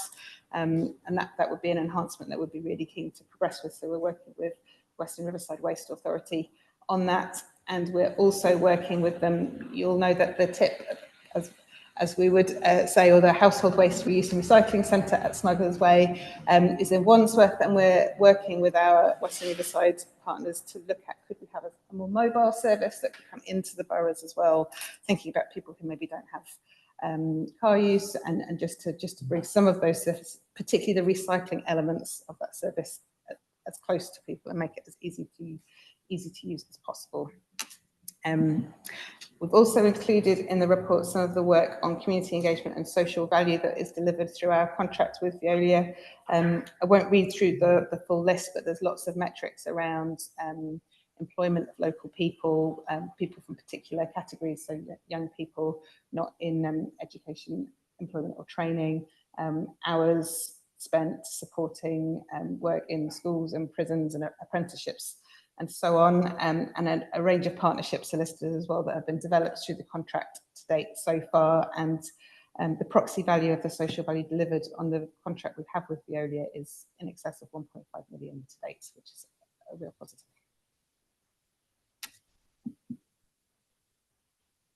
Take any questions, if any. Okay, Councillor Lloyd-Harris. Thank you. I enjoyed that report. I don't agree with all of it, but I enjoyed it. I've got a couple of questions. I would actually like to say I really do welcome the proposal about the small electrical goods. I think that's an excellent idea, and I'm sure it's going to be extremely popular. Two questions. There's an issue, and since we're coming into summer as well, and people are going away and everything else, there is a problem with a lot of the bins not being put back into the properties, either left on the pavement or in the middle of the gate. Now, as far as I can tell, if somebody's going away and there's a wheelie bin stuck in the middle of the gate where it wouldn't ordinarily be, it indicates to burglars and the not particularly savoury people around that they're not there. So I'm just wondering if we can ensure that that's sort of passed on to the people collecting it. 'Cause they do a great job. I don't envy them, but I do think that needs to be addressed because we're actually saying they're not there. So that's a security problem. So, and my other question is about the cost of the garden waste. Now, I'm one of the people that paid £90. Now, I have been told in no uncertain terms by a number of residents that I was a fool to do it. You may or may not agree with that, because your garden waste has always been collected ever since I moved into the borough 30 years ago, and it is included in the total fee for one's, the council tax that one pays. So I'm, as many other residents, paying an extra £90 for a service that is already there and has already existed. And I always had it separated out, would still be taken. So what do I say to residents I'm paying £90 extra for a service that is already included in my council tax, as are others. So what's the response to that, please, if you wouldn't mind? Just to start with the bin return points, if there are particular locations where that is happening, it'd be great if you wouldn't mind flagging those with us. We do have checks in place, and the bins should be returned to where they're presented to. We don't want people to put the bins on the pavement. We want to collect them from just inside the curtilage. The best thing is if people can move them to being as close to the gate as possible, and then that's where the crews would put them back to. And that would mean that when they were away, the bin would just stay completely where it is. And usually if people are away, they won't necessarily have waste that they want to present, but the bins should simply be being returned to where they are placed for collection. And where that's not happening, we'll certainly tackle that and place neatly as well. In terms of the garden waste service, the service is for recycling the garden waste, so different to where the waste is collected as part of previously was collected as part of the refuse service. And I think as a next step, we need to be looking at making sure that the rule, which is that we're saying we don't want the garden waste to be placed out with the refuse because it's not a good thing for that to be being sent for disposal, that we need to look at making sure that that is managed. Could I just have a follow up on that? If the green waste is in a separate either black bag or I use green ones, it's quite obvious it's garden waste, that was still taken. If I do it now, they'll take it. But I'm still paying for £90 for something that's already been taken before. It's not as though it's been mixed up in anything. It's purely just garden waste. So if the refuse crew clear garden waste, it's going in the back of the refuse truck, and although might have been presented separately, it has to be handled with the refuse if they take it. So I think that's something we need to look at, is making sure that it's not taken by the refuse side of things, and that the pay-for service for recycling it for people who want to recycle their garden waste through that service. Again, home composting can be a really good avenue for people who don't wish to subscribe to the service but do have garden waste that they'd like to manage. So that sounds more like it's a contractor's issue if they're prepared to pick it up, which they have, and clearly they're still doing it for a lot of people. So you put in this brown bag, fine, they'll come back, but you end up with 3 different trucks in your street within a few hours of each other, whereas before they just throw it all in the same thing. So if they're not doing it, then they shouldn't be picking it up on those odd occasions where people are clearly putting lots of bags out. It's just not consistent. I think that's the bit I was trying to get at. And I think we're at the early stage of having the garden, the behaviour change to get people signed up and make it work, so that we're purely collecting it. If we're collecting it, it should be being collected for the recycling as part of the service. And the service is for subscribers only, but there is the option to sign up and have to not sign up, but recycle garden waste at home, which if there are people who feel they don't want to pay for the subscription service, home composting is a brilliant thing to do with that waste from an environmental perspective. Mr. Rosebeck or Bram, do you want to? Yeah, thank you very much for that. I just wanted to be clear, look, before, food waste, garden waste, everything was going in the black bag. We're trying to improve recycling, minimise our waste disposal, and also reduce waste disposal costs, etc. All the new services, the food waste is a new service, the garden waste collection is a new service. So the idea is that people should not be putting those out. Yes, in the past, they've been putting them, but the other services were not available at that time. Now we have those services available. It's really important that people move to the new services, i.e. the food waste and the garden waste, in order to enable us to actually improve our recycling and also to reduce our disposal cost. Thank you. Yeah, thank you very much for that clarification. Councillor Patel. Thank you, Chair. Congratulations are in order. I'm very pleased that we're the third best performing in London Borough for dry recycle. Well done. But I would like to actually, one of the reasons I was late for this meeting was because I went to my council surgery for one of my colleagues. And I really want to echo back the statements made by the previous councillor. There is a growing problem, and it was expressed to me at today's meeting, about these bins not being returned to where they're actually stored. They are simply left on the street, and I've had several residents who told me today that it simply is not being done. I raised this issue, Chair, on several occasions. I think probably at least I've been serving on this committee for about 3 years. It's simply not happening. No matter what while I say, it is not happening. It's a matter of fact. And if you want me to, I'm happy to send you photographs, which I'm happy to take on my way home from work. Even at 9 o'clock in the evening, you find bins are still outside people's homes because they haven't been home to put them back in the garden. That needs to be flagged up seriously because of the security worries, which has been expressed by the councillor. The second thing I want to raise is the social value. It's estimated about 1.7 million. I know you said it's a big list, although the amount which Wales have made it contributed towards community project is for 14.5 million. So how does that translate to 1.7 million in social value? Start with the social value point. So the social value process takes specific activities and assigns a value to those. This is not part of it, that's outside of the contract that we have. It's the social value sort of scheme to which we've signed up. So a particular activity will have a value assigned to it, and then the amount of that activity that any contractor performs will equate to that proxy value. So we're part of a scheme that those values aren't set by us in the waste arena or through the contract. It's part of the social value scheme that we partake in. So each of the things listed will have a value assigned to it with a unit, and then the number of, so it might be a value per hour of time spent in a particular activity, and then the number of hours a contractor spends doing that has the proxy value assigned to it.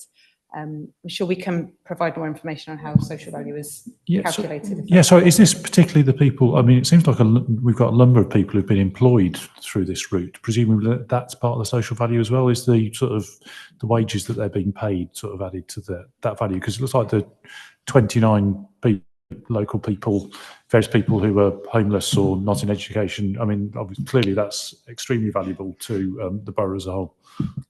I don't think it will sort of equate to salaries as such, but there will be a value assigned to employing a local person for an amount of employment time, and that will add into the kind of social value pot. Absolutely happy to get more information from our procurement colleagues and share that with you.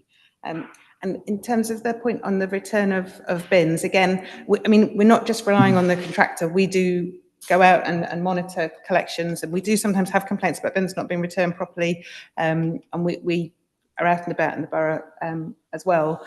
So again, if there are specific locations, it would be really helpful to have those, because then we can monitor it, etc. But hopefully, if that is happening, we would also be catching that.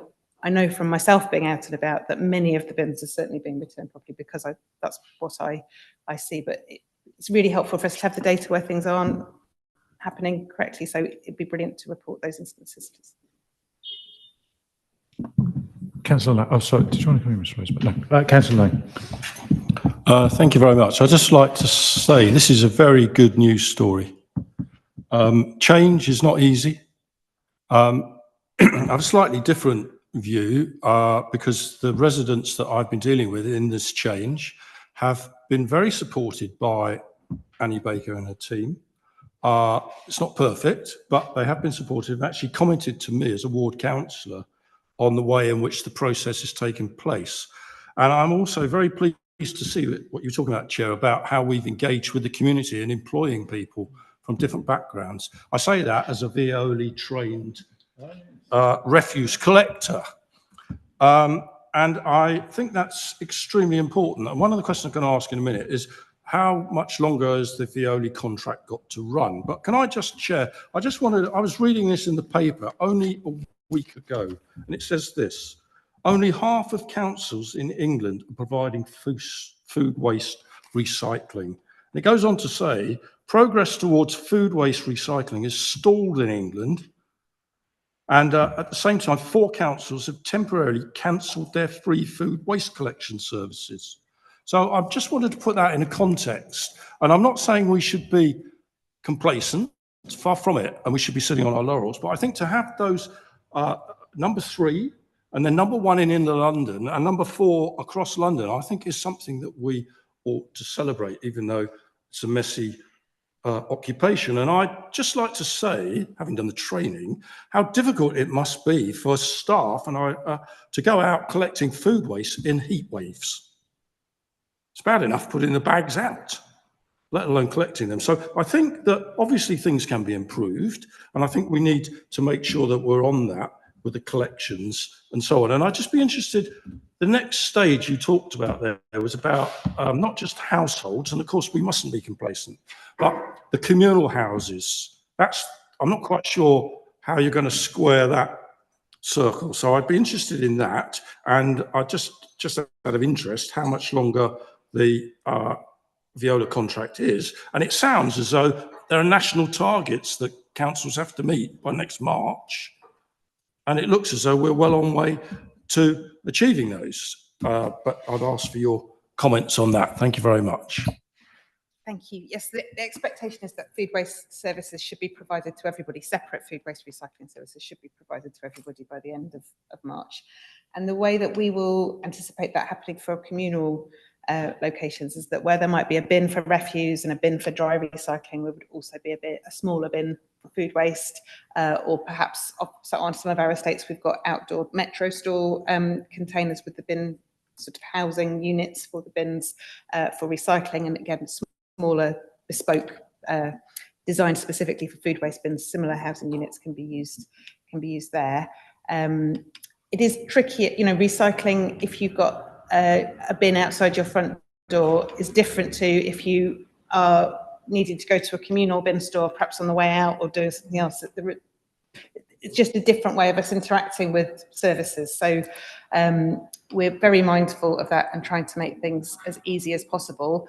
I think one of the things with food waste is that collecting it for recycling and collecting it separately often means collecting it in a rather more secure way. So in a smaller bin that's separated out is often more pest proof, for instance, than just if those bags are going down chutes or into a large bin which has a drainage hole, which is essential for a large bin, but is a sort of access for pests potentially. So we are already collecting food waste.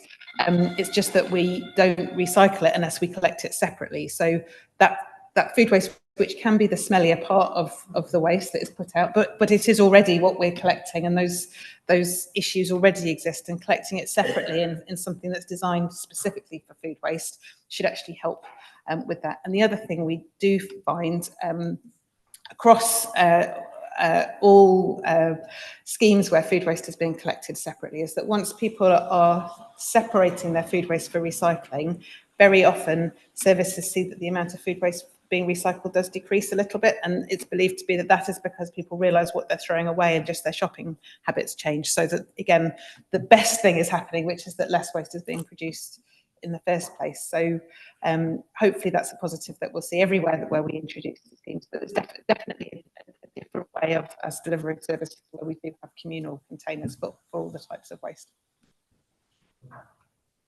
Thank you. I'd just like to echo what was said earlier. This is saving residents money, saving the council money, and it's also environmentally sound. But when you go out to do the communal bins with flats, multiple occupied buildings, that is important to be able to communicate that correctly, isn't it? Have you got any sort of thoughts and lessons that you've learnt so far to make that more, well, easier? And so that, because I can foresee there could be some communication issues there potentially. I think we're likely to use the learning that we've got from the street-based rollout, which is providing nice, clear information to people, getting the service up and running, and then building on it, get participation up higher. But yeah, I think it's absolutely the case that providing bespoke information to people about where they live and what they can do and where their specific container is, that's going to be really important to making it successful. Councillor Chivot-Verdier, yeah, go on. Oh yeah, I've got some questions, but if, okay. Thank you very much. I do have a few questions, and as I'm the chair, I'll probably indulge myself in them. But just to, first of all, to talk about food waste recycling again, I must say from my sort of personal experience where I live, it has been rolled out, but I do notice and it is Monday morning, so it's a helpful reminder that it was today, don't see every household putting out food waste containers. So I wonder, first of all, what strategies there are to try and encourage more people to do food waste recycling, because some of the boxes have clearly not been used. But separately, the one problem that certainly I found with food waste is our bushy-tailed friends run around at night knocking the thing over if you put it out on in my case, on a Sunday night. And although the handles can work, they don't always, and you can get lots of food waste splayed across the pavement. So I wondered so my strategy is to put it out first thing in the morning, but that's not ideal. But I wonder if is there any learning there or things that people can do so first of all, what are the strategies to encourage more food waste recycling? And also, how can we discourage our foxy friends from splaying it all over the pavement? Thank you. Yes, well, so as you say, the food waste caddies are designed so if the handle is either placed upright or if it's down, in theory, you need an opposable thumb to then adapt that, which so far I don't think we've got foxes breaking into them. But I do think if they get knocked over or other, definitely the food can become accessible. So if anybody's got, say, a broken caddy, we'll replace that. Oh, absolutely putting it out at a different time. Sometimes we see people who've weighted the top of them down or put in a different location where it's harder to knock over, for instance. I would say that in general, we probably see less of the sort of spillage instances that we did previously when that same food waste was in a sack and therefore much more accessible. So overall, I think we're reducing the amount of accessibility to foxes to this type of waste. And my team would be happy to advise anybody who's having repeat problems with pests. It might be that we could find a different space for the material to go. Often putting it on top of the wheel bin could help, but obviously if the foxes are able to get up there and knock it off the bin, then that might dismantle the lid. So it depends on the exact situation, I think. But we also have the way the service works is that the cleaning for the street will follow the waste collection, and so it will occur on the same day, but later on that day. So if there are issues with pests, the cleaning should follow up and clear that up relatively quickly afterwards. And in general, we are finding that the impact on street cleansing is net positive. But yes, wherever there are issues with the caddies, we're very happy to look at ways that we could solve that. What strategies have you got to have more, sort of encourage more people to use the caddies, or have you seen pretty good uptake so far? I think we've got, we're seeing that the tonnage is building month on month, and we'll definitely be looking at new ways to engage with people and remind people that now that the service is well established on their street, I think we do find that as the service uptake improves on a street, it often feels like either not many people use it or suddenly lots of people do. So I think people see what their neighbours are doing, which is really positive. It may be that we can do things like stickers on the refuse bins to say, please don't put food waste in here, that sort of approach. And we're always looking for opportunities to come and engage with residents groups and so on. And things like the work that we're doing in schools with school children who are obviously living in the borough and able to talk about the service at home. Those are the sorts of activities that I think will really help. Great. I mean, just on that, the operational matter of sort of bin return and all that sort of stuff, sort of 2 points. One is that for some reason someone comes around and drags my recycling bin and puts it sort of out on the pavement for me, which is very kind of them, but like at sort of 5:30 in the morning or something, or some very early, maybe 6:30 in the morning, which isn't that necessary, I don't think. But I wonder whether there is, so that's an interesting issue, but I wonder whether if people are leaving there, if what's happening is that the bins are being returned to the place that they were put, if residents are leaving them on the pavement sort of at 9 o'clock in the evening, which is sort of not unreasonable, that they're then being returned to the pavement, I guess, particularly with quite a lot of our properties where they can have a wheel bin, but obviously people are trying to be helpful by putting it out rather than leaving it in their own property, that might be causing the problem of getting the bins being left on the street rather than being returned to the property from whence they came. And where we see that, we'll write to people to ask them to locate the bins a little differently, and the contractor are aware of that as an issue as well. So the crews ideally would return the bin into the property as long as they could tell which property that had come from. But yeah, I mean, with these specific issues of bins not being put back properly, we will absolutely tackle those. It would be just really helpful to have those specific reports. But it is something we are alive to as a potential issue, and we do look out for making sure that is happening. Thanks. I'm very interested in the soft plastics point, and clearly a lot of supermarkets and stuff will do soft plastic recycling. I wonder why we can't do it earlier. It seems to be a much bigger thing at the sort of local Tesco's near to where I live, for example, that you can do a lot of recycling of soft plastics. But I wonder whether 2027 seems an awfully long way off, given the fact that it is available elsewhere at the moment. Is there anything that could be done to sort of bring that forward a bit? Well, that's certainly what we're looking at. The soft plastics as a category is actually quite a wide range of different materials at the moment. So what we will need to be able to successfully take those materials is that the materials recycling facility where the materials are separated out, they will need to be able to extract that material from the mix, and they'll also need there to be a reprocessor who can take that mixed plastic wrap and turn it into something. So with all of the recycling that we do, our bit of that is to take it from the consumer and separate it and get it passed on to the industry that is going to recycle that, and that industry has to exist, which is why it's really important to purchase recycled products wherever possible, because that's the sort of completing the circle of the recycling. So at the moment there are outlets for some types of plastic wrap, but not all. So I can't speak to other schemes that are run separately, but in terms of having an off-taker who could reproduce a mix of plastic wrap, and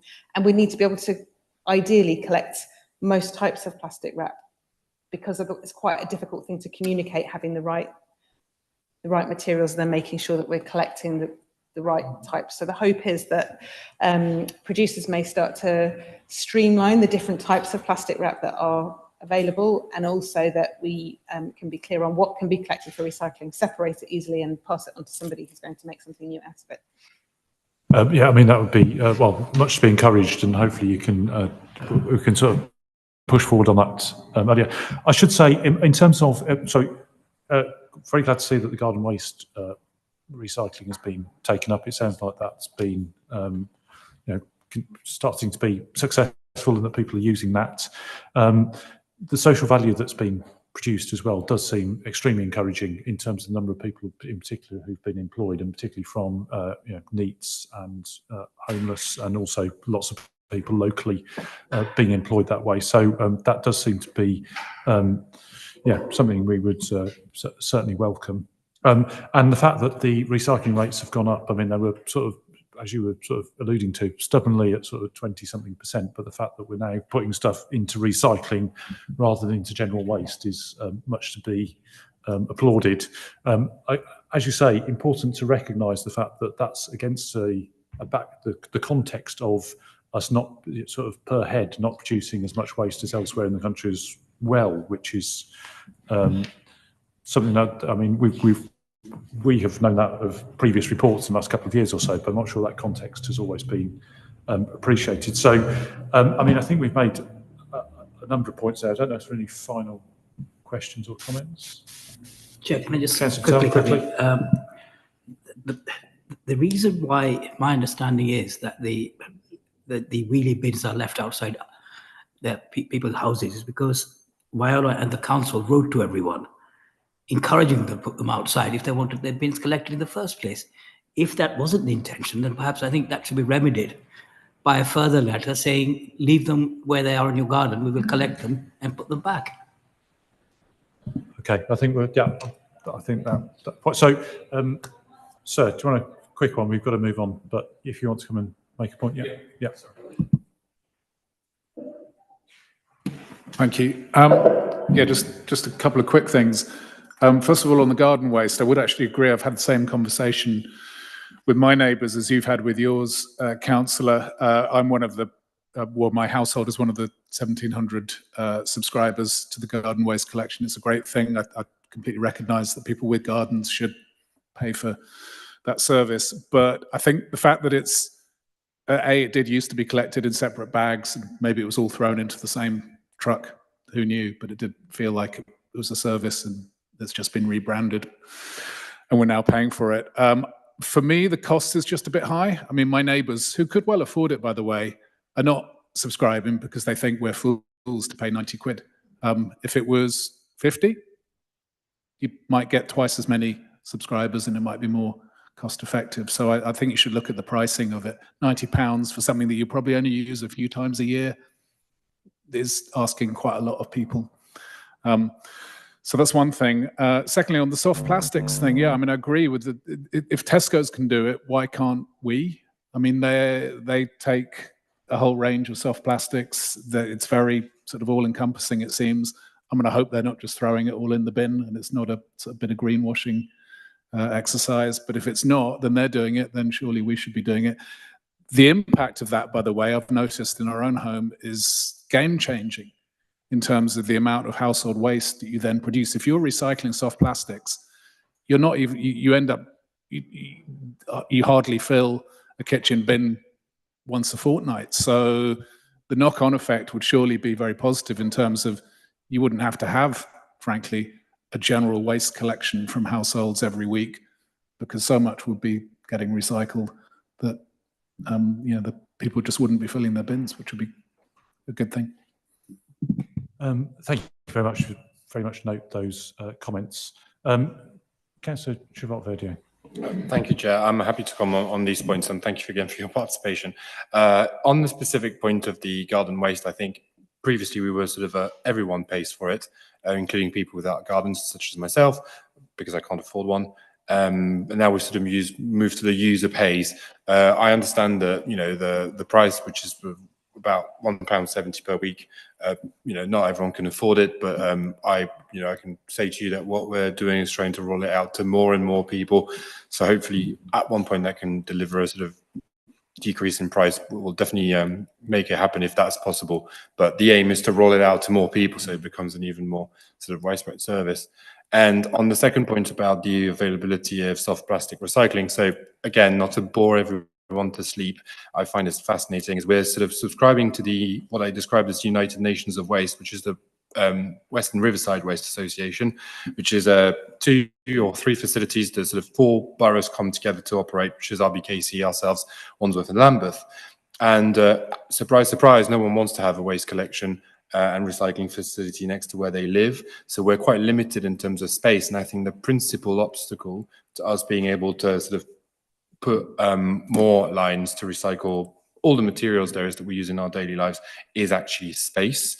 And I know there's a new manager, and we sat down last week to talk about how we can look at expanding the Battersea site with the nearby site that's become available. But it's the principal struggle is that we're actually in a lack of space in all the sort of conveyor belts are currently used for this or that type. And so we need to be very constructive with aging facilities as to how we operate. That is definitely something that we want to do. Thank you very much. So in summary, thank you very much for the report. I think the main thing that we've taken from it is thank you for all the work that's been done. We're greatly encouraged by the fact that the recycling rates have increased, and there's continued room to increase them further through the initiatives that you've talked about in terms of places where we've got communal collections, schools, and other venues, because it sounds like that will help to drive things further. Clearly, looking also to encourage people to do more recycling, including more food waste recycling, and I think that's obviously been pretty successful so far. But we want to, as I'm sure you will be, building on that success. I mean, I think you've heard some of the other points. We've certainly welcome the fact that people are subscribing to the garden waste collection. We've obviously made the point about the people have made the point about the cost of that. That's one for Councillor Chavot-Verdier to take away, as is mentioned. Certainly in terms of soft plastics and other initiatives, we'd certainly encourage that to be done as early as possible, and if it can be brought forward, so much the better. And of course, we've heard about these operational points. I think as Councillor Patel says, I think if maybe you can just go away and look at whether people were told that they ought to be leaving stuff on their pavements and therefore they're not being returned to the property and they're being returned to the pavement. That's clearly causing some anxiety in some parts of the borough, but I'd certainly encourage councillors who've got examples of where that is, as you've suggested, to come forward and tell you where those are so you can sort of locate them. But I think the main point to take away is thank you very much for the report. Really encouraged by the progress that has been made. Look forward to seeing it again when hopefully we'll be making even more progress. So thank you.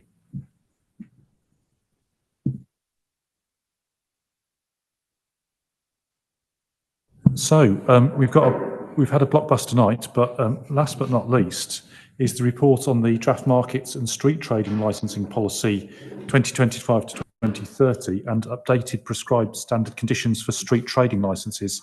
So very glad to welcome Valerie Simpson, who's the Assistant Director, Environmental Health and Regulatory Services, to introduce the report.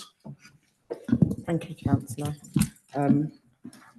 Take it as read, but I will just give you a brief overview of the key points of the policy in the consultation. Just in terms of just setting the scene for the markets and street trading team, they have a range of functions. The key one is actually issuing the licenses, taking payments, getting income for the council to pay for and administer the service for the markets and street trading team. But also part of that is also making sure we advise traders, give advice and guidance, keep those shoppers who are going there safe, so making sure there's safe health and safety practices there as well, and ensuring that they comply with the rules. So in terms of their license conditions, that they are complying, creating a level playing field. So within the borough, we have 98 temporary street trading licenses and 35 permanent pitches. The council's, the remit that the team has is for the council-run markets. That's North End Road, Lyric Square, and Wood Lane Food Market. But also we have some isolated sites. So we have pitches outside the football stadiums, but also in those places on the screen there. And that map just gives an overview of how they're dotted around the borough.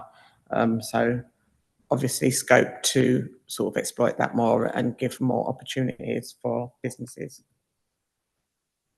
So basically in terms of the priorities, it's all about supporting upstream London and making sure that there's economic growth and that it's inclusive for our community. But in terms of key priorities for the team, it's about attracting traders and retaining them. So quite keen to attract new traders. It's been quite a hard time since COVID for market traders, so making sure we address the economic challenges of the markets that have been struggling. So it's what we can do to help support them in their roles and demonstrating to the community the wider value of markets as well. There's a lot more ways that people have changed their purchasing now, very much online. We want to still demonstrate that value of local markets. Making sure that it's seen as professional sort of management of that, and also I say improving our relationship with traders, not that we have a bad relationship, but making sure those lines of communication are still there so that they can give us their concerns. We can look to address that as well. So in terms of why we want to have a markets and street trading licensing policy, currently the council that doesn't have no formal policy in place, and that makes upholding standards very difficult if we've not set out that stall of what our expectations are. So it's really to raise the standards and make sure it's consistent for our traders across the borough who are doing street trading with the licence. It also provides advice and support in there, so it tells them exactly what they should do, what the law is in a simple way. So it's quite clear when you're starting to trade. It seems to be helpful guidance for them. The scope of it will cover different trading activities as well.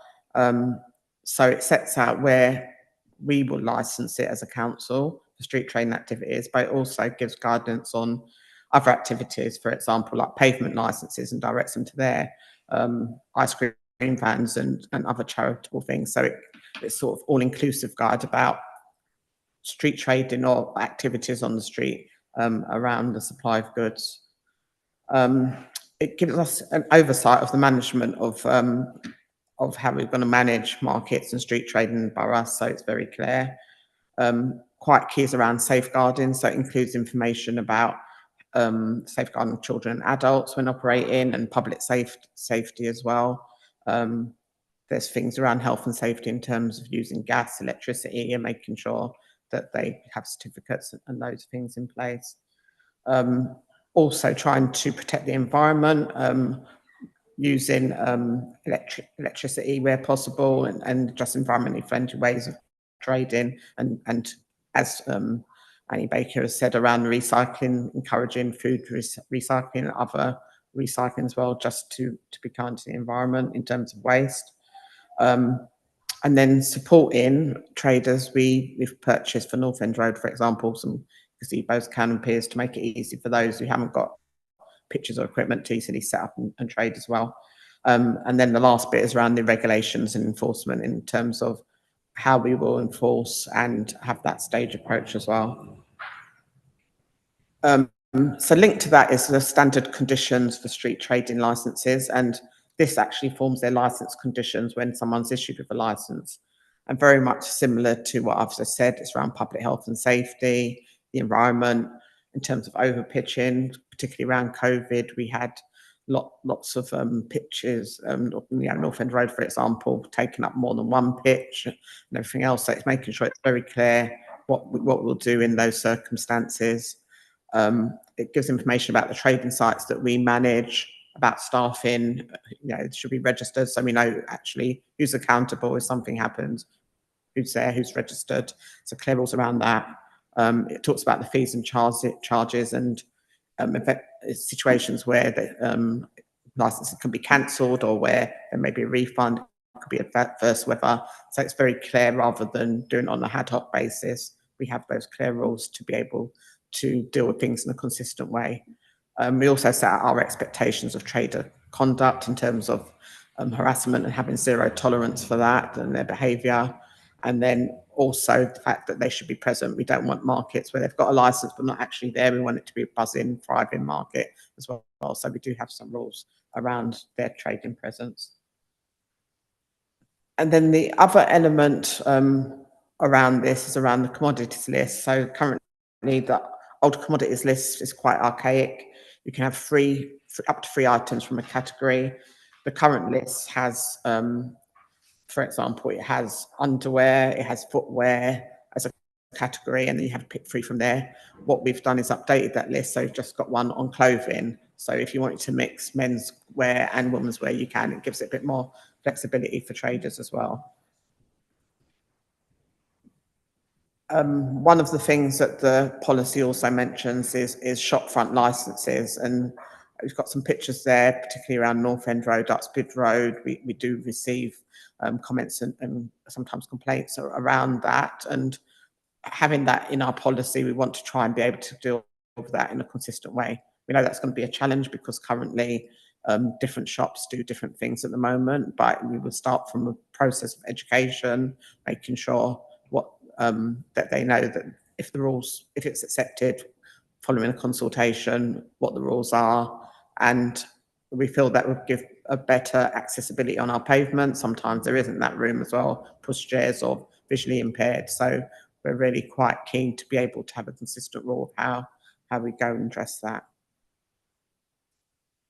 The other two elements is one is around the declaration of market rights, and it's not necessary to do that. It's mentioned in our policy, and as part of the consultation, we've just asked a question about what are people's views about us declaring market rights? Would they be supportive of it? And basically, this just gives us more control over our markets.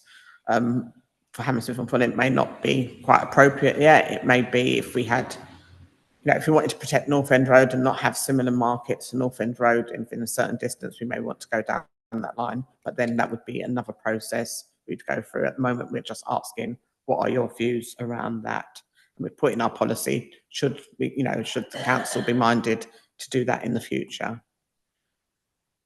And the other one, I talked about trying to maximise the number of street trading sites around the borough.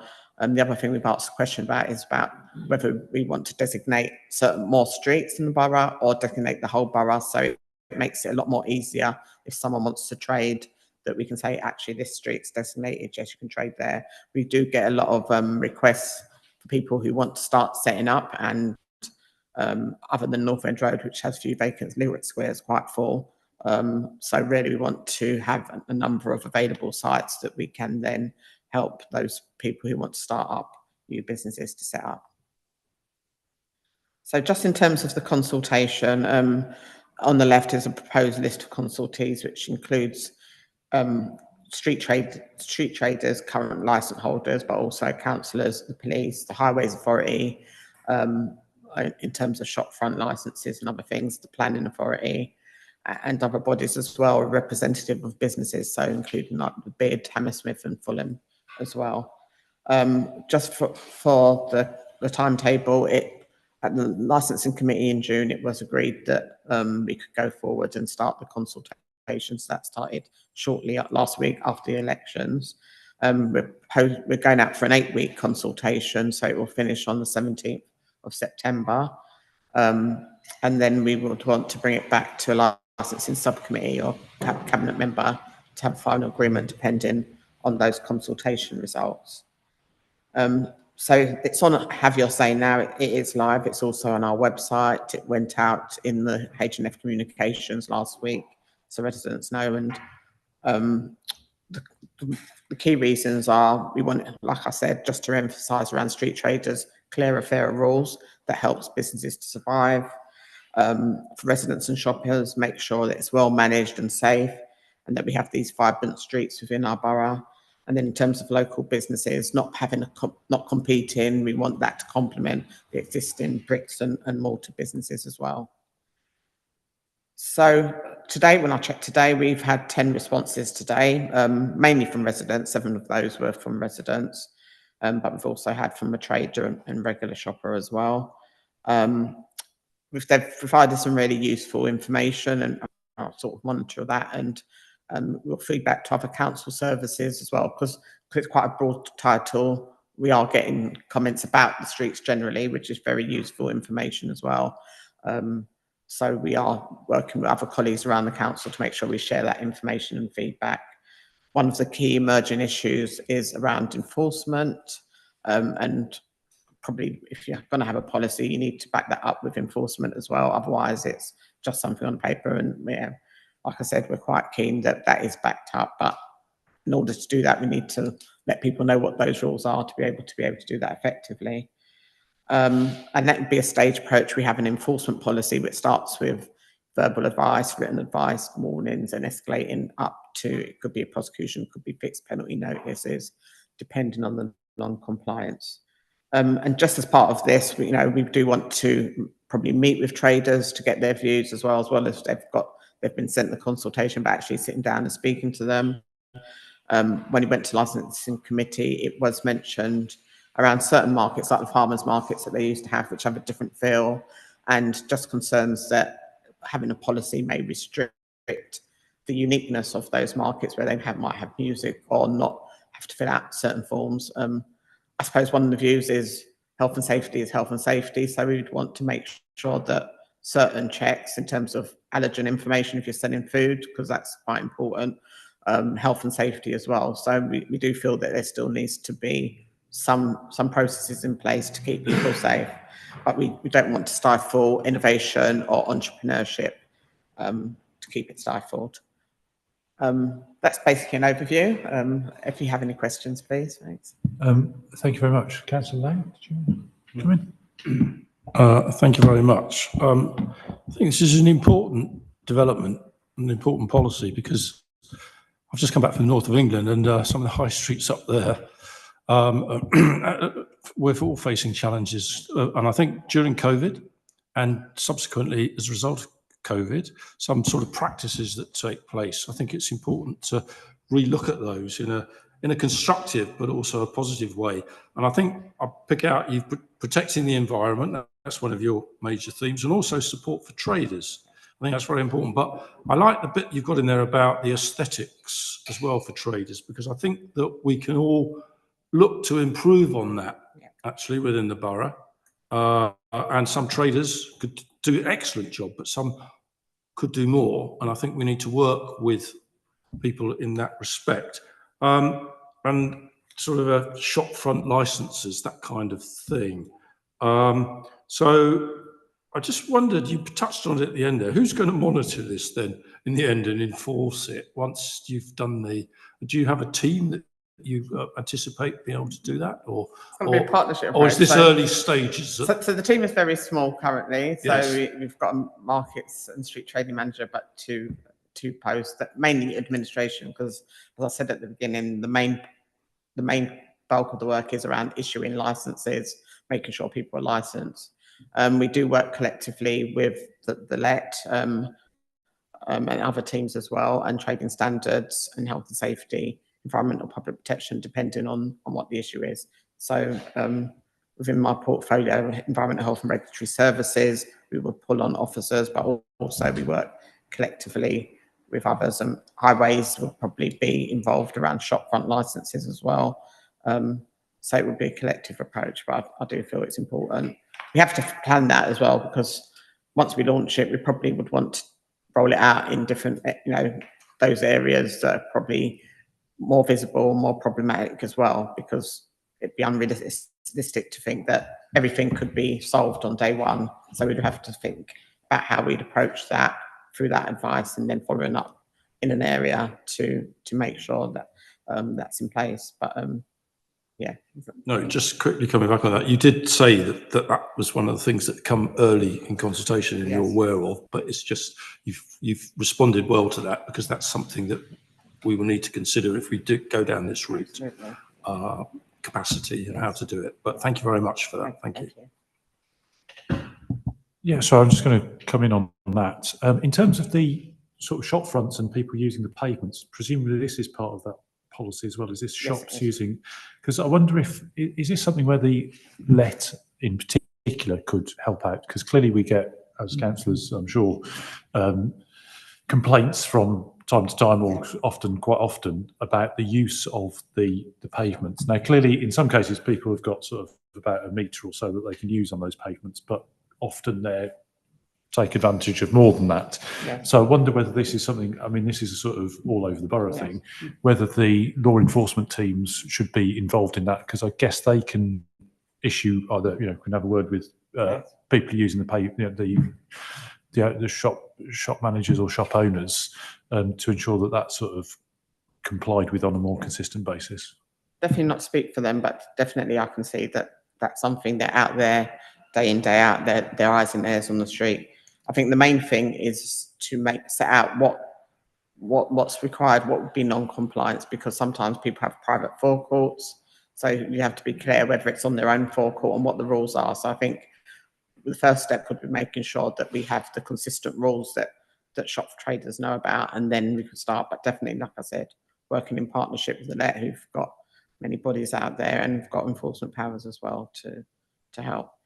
No, I mean, I think that if this is setting out in a more consistent way, then at least the rules are, all the rules and regulations are more clear to all concerned. Right. So hopefully we can get more compliance with the use of the pavements there, I guess. Councillor Lloyd Harris. Thank you very much. And thank you very much for this presentation. We have been waiting so many years for this. How we, as a borough, we have never had this before, I do not know. So thank you very much. I think enforcement, as it seems to be coming across here, is going to be paramount. I really do not see how the LET, with its meant to be looking after housing, estates, parks, I don't see how they can do this, but we definitely need someone to enforce this. So I welcome that, and something we might have to think about how it gets enforced. Just a couple of things. What I was interested in here, it says that this long-term absences, it's 16.3. It says long-term absences of more than 4 weeks due to illness. The council will take steps to ensure that the pitch is managed. Now, I find that interesting that the council would be stepping into something that is a business where people are self-employed. Why would the council have a role to play under these circumstances? It's one of the reasons I sort of mentioned is we don't want people just to have a license and then actually not be there. So it's quite important that they have a presence. We recognise things happen. It could be illnesses or other things which takes them away.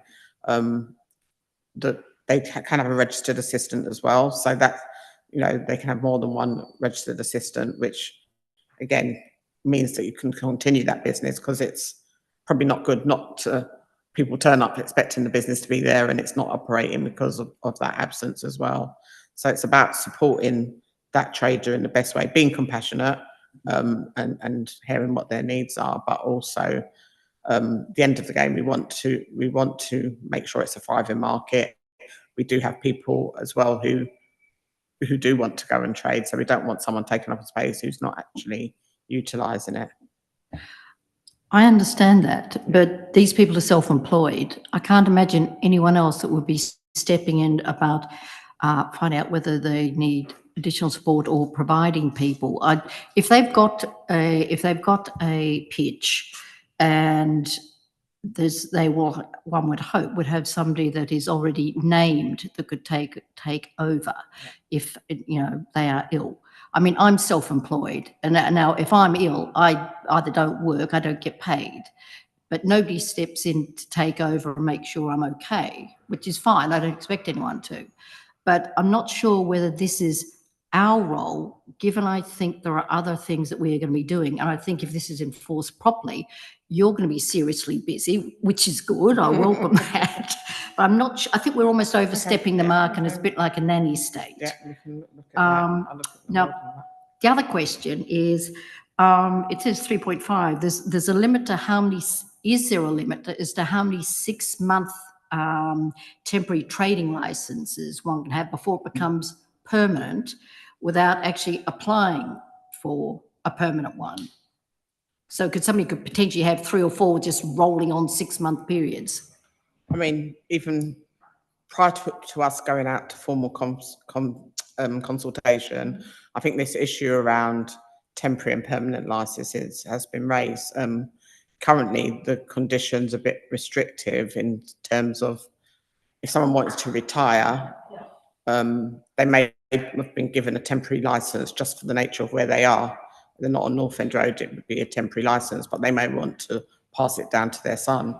So I think that's one of the feedbacks that we want to maybe consider, to make sure that if someone could be trading for 5 years and they'll still have a temporary license, which seems a bit unfair to do that in the current system. So really, we'd want probably a minimum trading period for temporary, and then after that, we can make that permanent. And I think that's something I think would be fair, gives a bit of job or life security for the trader as well. Yeah, and I suppose risk management in that first 6 or 12-month period, we can assess to make sure that they are compliant, not going to cause any issues as well. So I think that's, rather than and also administratively, temporary licenses, we have to reissue it every 6 months. That's more administration. I think it's much more smarter if we do it every 12 months, like we do for permanent traders. So definitely that's one of the comments. It's not been submitted as a formal conversation response, but that's something that has been raised around that permanent. So we would look at that temporary and permanent trader to make that a bit more clear. And probably after 12 months, temporary, they can go to a permanent license. I think as long as it's spelled out, I think that makes a lot of sense, and it's going to, we don't want to be charging people for administration the whole way through. And I can understand somebody potentially, if they're ill, passing on to their son or daughter, whatever it might be. So I think that that is reasonable, as long as it's monitored and that each person that comes on is actually sort of vetted the way the first person would, coming along with a license to see whether they've, you know, have the best interests of everybody at heart and follow the rules. Thank you. Councillor Patel. Thank you, Chair. Firstly, I think this is a good idea. It's been 21 years since we've actually had a look at this, 2004, I think.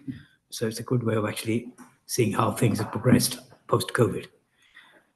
But what you said a couple of times during your presentation, which is very good, by the way, that the idea is not to stifle the entrepreneurs, but to encourage them. Now, some of the things which have been put forward, I have serious views whether they will actually encourage them or not. I mean, I've looked at, say, consultation process. At page 107, for instance, we can object to competing markets being set within 6.25 miles from any council-run rate markets. There's provisions at page 108, which provides for we can request shop owners to have eye-catching displays of their products outside their premises. I mean, those are very subjective things. What might be eye-catching to you and me may not be eye-catching to someone who's actually running that business. And one of the characteristics of a market trader is that they do not want stocks, they don't want fixed costs. I have an office, I have fixed costs, bricks and mortar, staff, etc. These people are one-man band. They don't have it. This is the reason why the trade, you know, there is. And I do actually salute them. I mean, in the winter months, I've seen them standing there in the cold. In the heat wave last week, they were standing in the heat. They don't have air conditioning. They don't have climate control like we do. And the reason why they go into this activity is because it's free. You know, you don't need all those things you need to run a business with bricks and mortars. By doing some of this strategy, I think you may stifle entrepreneur, which defeat the object. I know it's at a very early consultation stage, but I think, as Councillor Langer said, I think there needs further consultation with the trade bodies to make sure that this is the right approach. Yes. And it's encouraging. And the final point I'll make, which I did earlier, was it's a shame that the consultation process is taking place over the summer period. I think you said it's going to finish in 17th of September. That's right. Perhaps, you know, sometime a longer period may be better, but that's up to the council. But there are quite a few points I've raised. And the final thing is risk management. There's on page 49, you speak about, there's a reference here for risk management implications for legal action and fines, the risk of judicial review. I mean, how many of those actions actually taken place? In terms of judicial review? Yes, of the existing position. I mean, there is, you know, there's clearly people are looking at this risk management, but have there been any instances where legal action have been taken or judicial reviews taken place in respect to those risks? Not in Hammersmith and Fulham, I'm not aware. I could find that out. It could be that something's happened elsewhere across the country.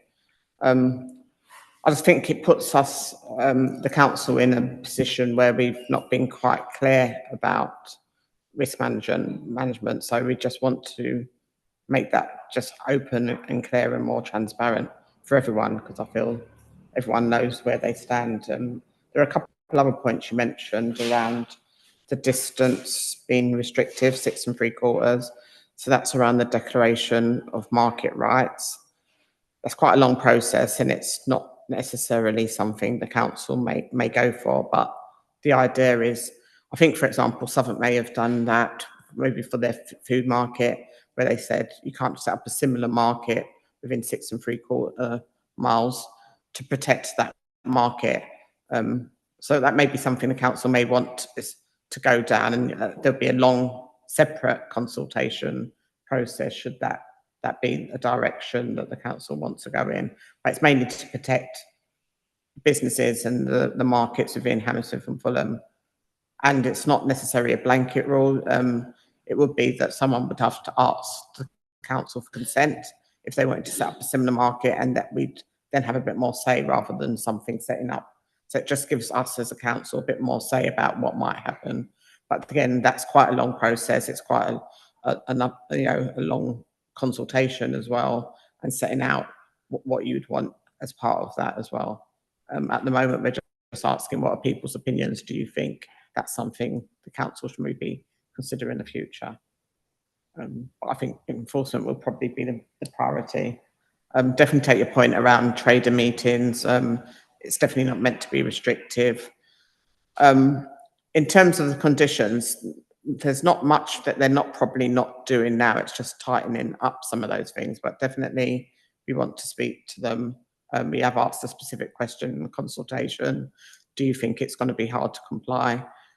We definitely want to look at the details or responses from traders for that question to see what their concerns are. But like I said, I think sometimes the best way, they like to meet in person, and that's really something we'd want to arrange during this consultation period, to meet in person.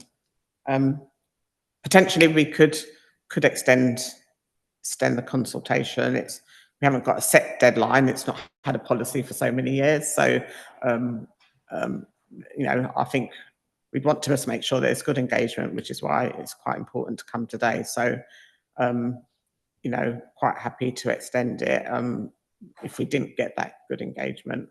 Had 10 so far in the first week, but we will continue to monitor responses, and if we feel, we can make a decision on that whether we want to extend it.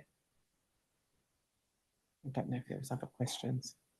Sorry, Valerie, just say thank you very much. That's the reassurance I was seeking. Thank you. President, a meeting in person, you said. Yes. First class idea. Yeah, because these people, sending them a consultation process like this, with this, I mean, I got confused myself. Yes. Speak to them on the street, they'll tell you. Yes. Exactly. That's what we did, I think. Thank you very much for that reassurance. Thank you. Councillor Harris, yeah. Thank you. Just to follow up on the consultation, a comment I wrote down was that it's far too long. It's 10 pages. We can surely condense that down into 1 or 2, and we can get the salient information we need. Face-to-face, I think, is an excellent idea. But what I was going to say is, for those people that aren't tech savvy, and some of the traders are not as tech savvy as others, and I'm not particularly tech savvy, but I think we're missing an opportunity here of getting feedback, because we have a lot of council notice boards which remain absolutely devoid of any notices, and they are all over the borough. And I think for those that aren't going on the council's website, but actually would maybe like to make a comment, if we put something up there and say, yes, we will accept a letter or something, not just everything by email, because everybody's not on that as much as we'd like them to be. So there's an opportunity there to get maybe a more fulsome response from residents and people that do use these, the local markets. We can definitely speak to housing estates management about utilising those notice boards a bit more to open that out. In relation to the consultation questions, so the one in the PAC, it has been sort of diluted a bit, so it has been streamlined a bit from the one that went out in the agenda pack already, because we just sort of reviewed it and actually looked where we could streamline it. So hopefully, it's not too long. Thanks very much for the presentation. So I've got a few points. On the consultation, I would sort of echo the point that I think presumably a lot of this is aimed at those people who are clearly trading already, or who want to trade. So obviously you'd want to get as much useful feedback as you can from them, both to ensure that they've been properly consulted and they know, because you're presumably putting in some rules and regulations that might be slightly different from what they're currently used to. Obviously, so you're alerting them to the fact that this is coming in, and also presumably they will have important things to say about all of this, and they may have other expectations. So certainly, if the way they like to be consulted is through a face-to-face in-person meeting, that would be good. To the extent, obviously, you can streamline what's on the website. Yes. great. I mean, obviously some of these are multiple choice answer type questions, so they should be relatively straightforward, hopefully in some cases. So would echo that point. I mean, some of this is probably digging into our understanding of how this all works in a sense. So I might have some questions that are sort of more along that line. But one question I have at the moment is about what mechanism there is to enforce against illegal street traders who are sort of hawkers in streets? Because I've certainly had some complaints in my own ward of people selling stuff out the back of their cars, sort of thing, around the corner from wherever, and there be no enforcement taken against that. What's the sort of mechanism for enforcing against people who are sort of trading illegally in that way? So if it's within a certain distance of the highway and they haven't got a street trading license, that's illegal street trading. Sometimes, for example, we've had scarf sellers around the football clubs that walk around and sell on the street and haven't got a street trading license. So we would enforce trading standards regularly goes to those football matches to enforce, and has some successes. You can issue a fixed penalty notice, you can prosecute as well. So it's just about being notified, and I think it's just making sure people are aware that this may be illegal and they know who to report it to, so that we can follow that up as well.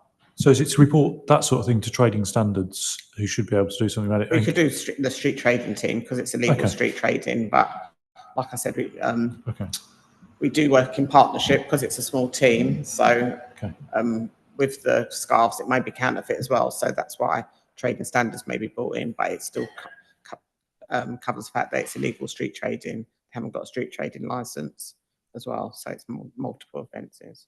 Is that something that the LET could be involved with as well, or I don't know, because obviously they've got slightly more resources, I guess.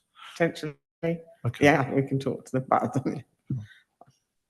I was fascinated by some of those points, but in terms of the 6 3/4 miles point, I thought it was a bit odd that, particularly in London, that you can object to someone setting up a market within 6 3/4 miles, because that's halfway across the other side of the... It's in a straight line as well, yeah. The idea that we can sort of object to something in Southwark or out in Hillingdon or something does seem, oh no, maybe not as far as that, it does seem a bit unusual, or up as far as sort of Barnet.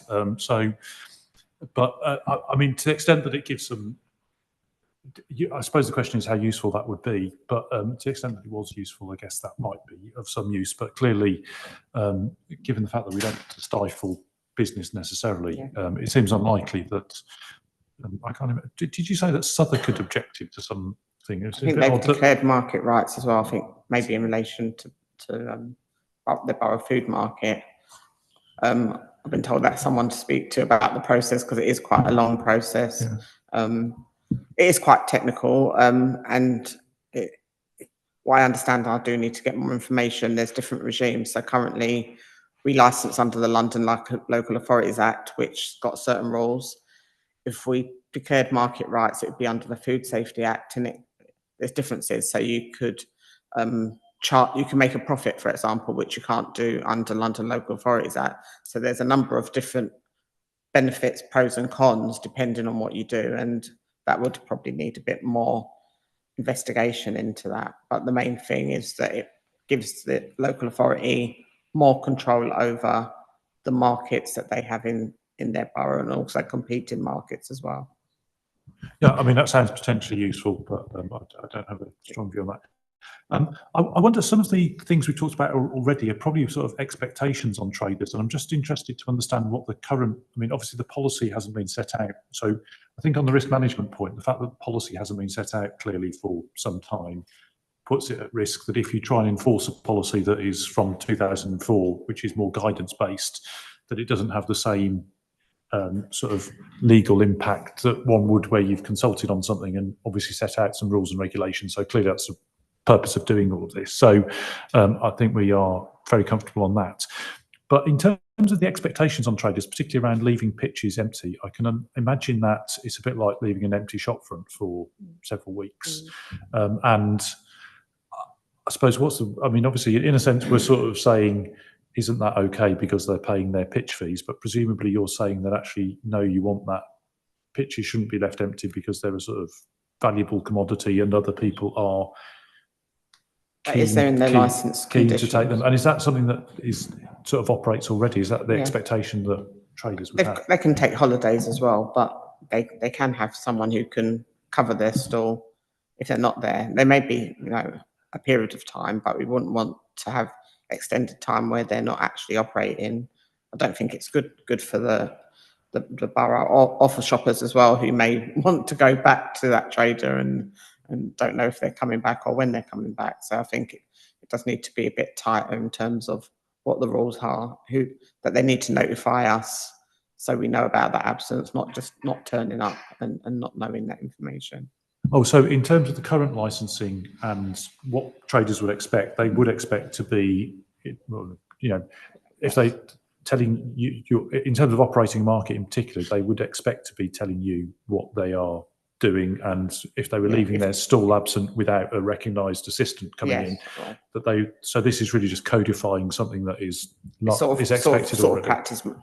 I would say 90% of what's been proposed is sort of what's developed over as practice. What we want to do now is just probably have it ratified and consulted upon in a more open way as well. But like I said, the rules is very much according to the law that we've sort of developed, and you might get a complaint about something. So what we've tried to do is address previous issues that may have come up within that policy and within the conditions as well to mitigate any sort of risks as well. Are there any further comments or questions before we wrap up? Thank you very much indeed for bringing this. It's a very interesting report, and obviously the consultation. I mean, you've heard some of the questions and queries that we've had about it. I think it's been certainly educational for us. As we've said, very keen for you to take forward this consultation. Sounds as though you'll do what we think is sensible, which is to consider whether you've got the right engagement by the time you get to September, and if so, you might want to extend it a bit if you feel that the right people haven't been responding, or you haven't had the chance to engage in person some of the traders themselves so that they can have their say. So I think we would be very keen for you to take it forward in that sort of spirit. Sounds as though obviously a lot of what you're doing at the moment is trying to codify what is already practiced largely at the moment, and clearly traders and others will have their ability to, obviously members of the public will, but traders will have their ability to have their say as a result of what you've put forward. As I say, we're interested in understanding, particularly from a councillor's point of view, that there are some clearer rules around shop fronts in particular and how those are used, and would be great to know that there's a sort of broader set of resources where it's made more clear, and that the LET and others who've got the powers can actually try and help enforce those, because that's something that we get from time to time, or in some cases regularly, as councillors. Thank you again for the discussion about sort of what the enforcement piece of this. I think that will be sort of crucial to ensuring that this works appropriately. I guess obviously it does in the way that it does already, but hopefully everyone can have a sort of codified set of rules that they are comfortable with, and can take that forward. So thanks very much indeed for bringing this to us, and for giving us a chance to have a chat through this evening, and good luck with the rest of the consultation. We'll be interested to see what the outcome is. Okay, thank you very much. I think we've by dint of that. Sorry, I should also mention that the social inclusion elements of this and co-production think very much welcome as well. So I think that concludes our sort of comments on a number of that.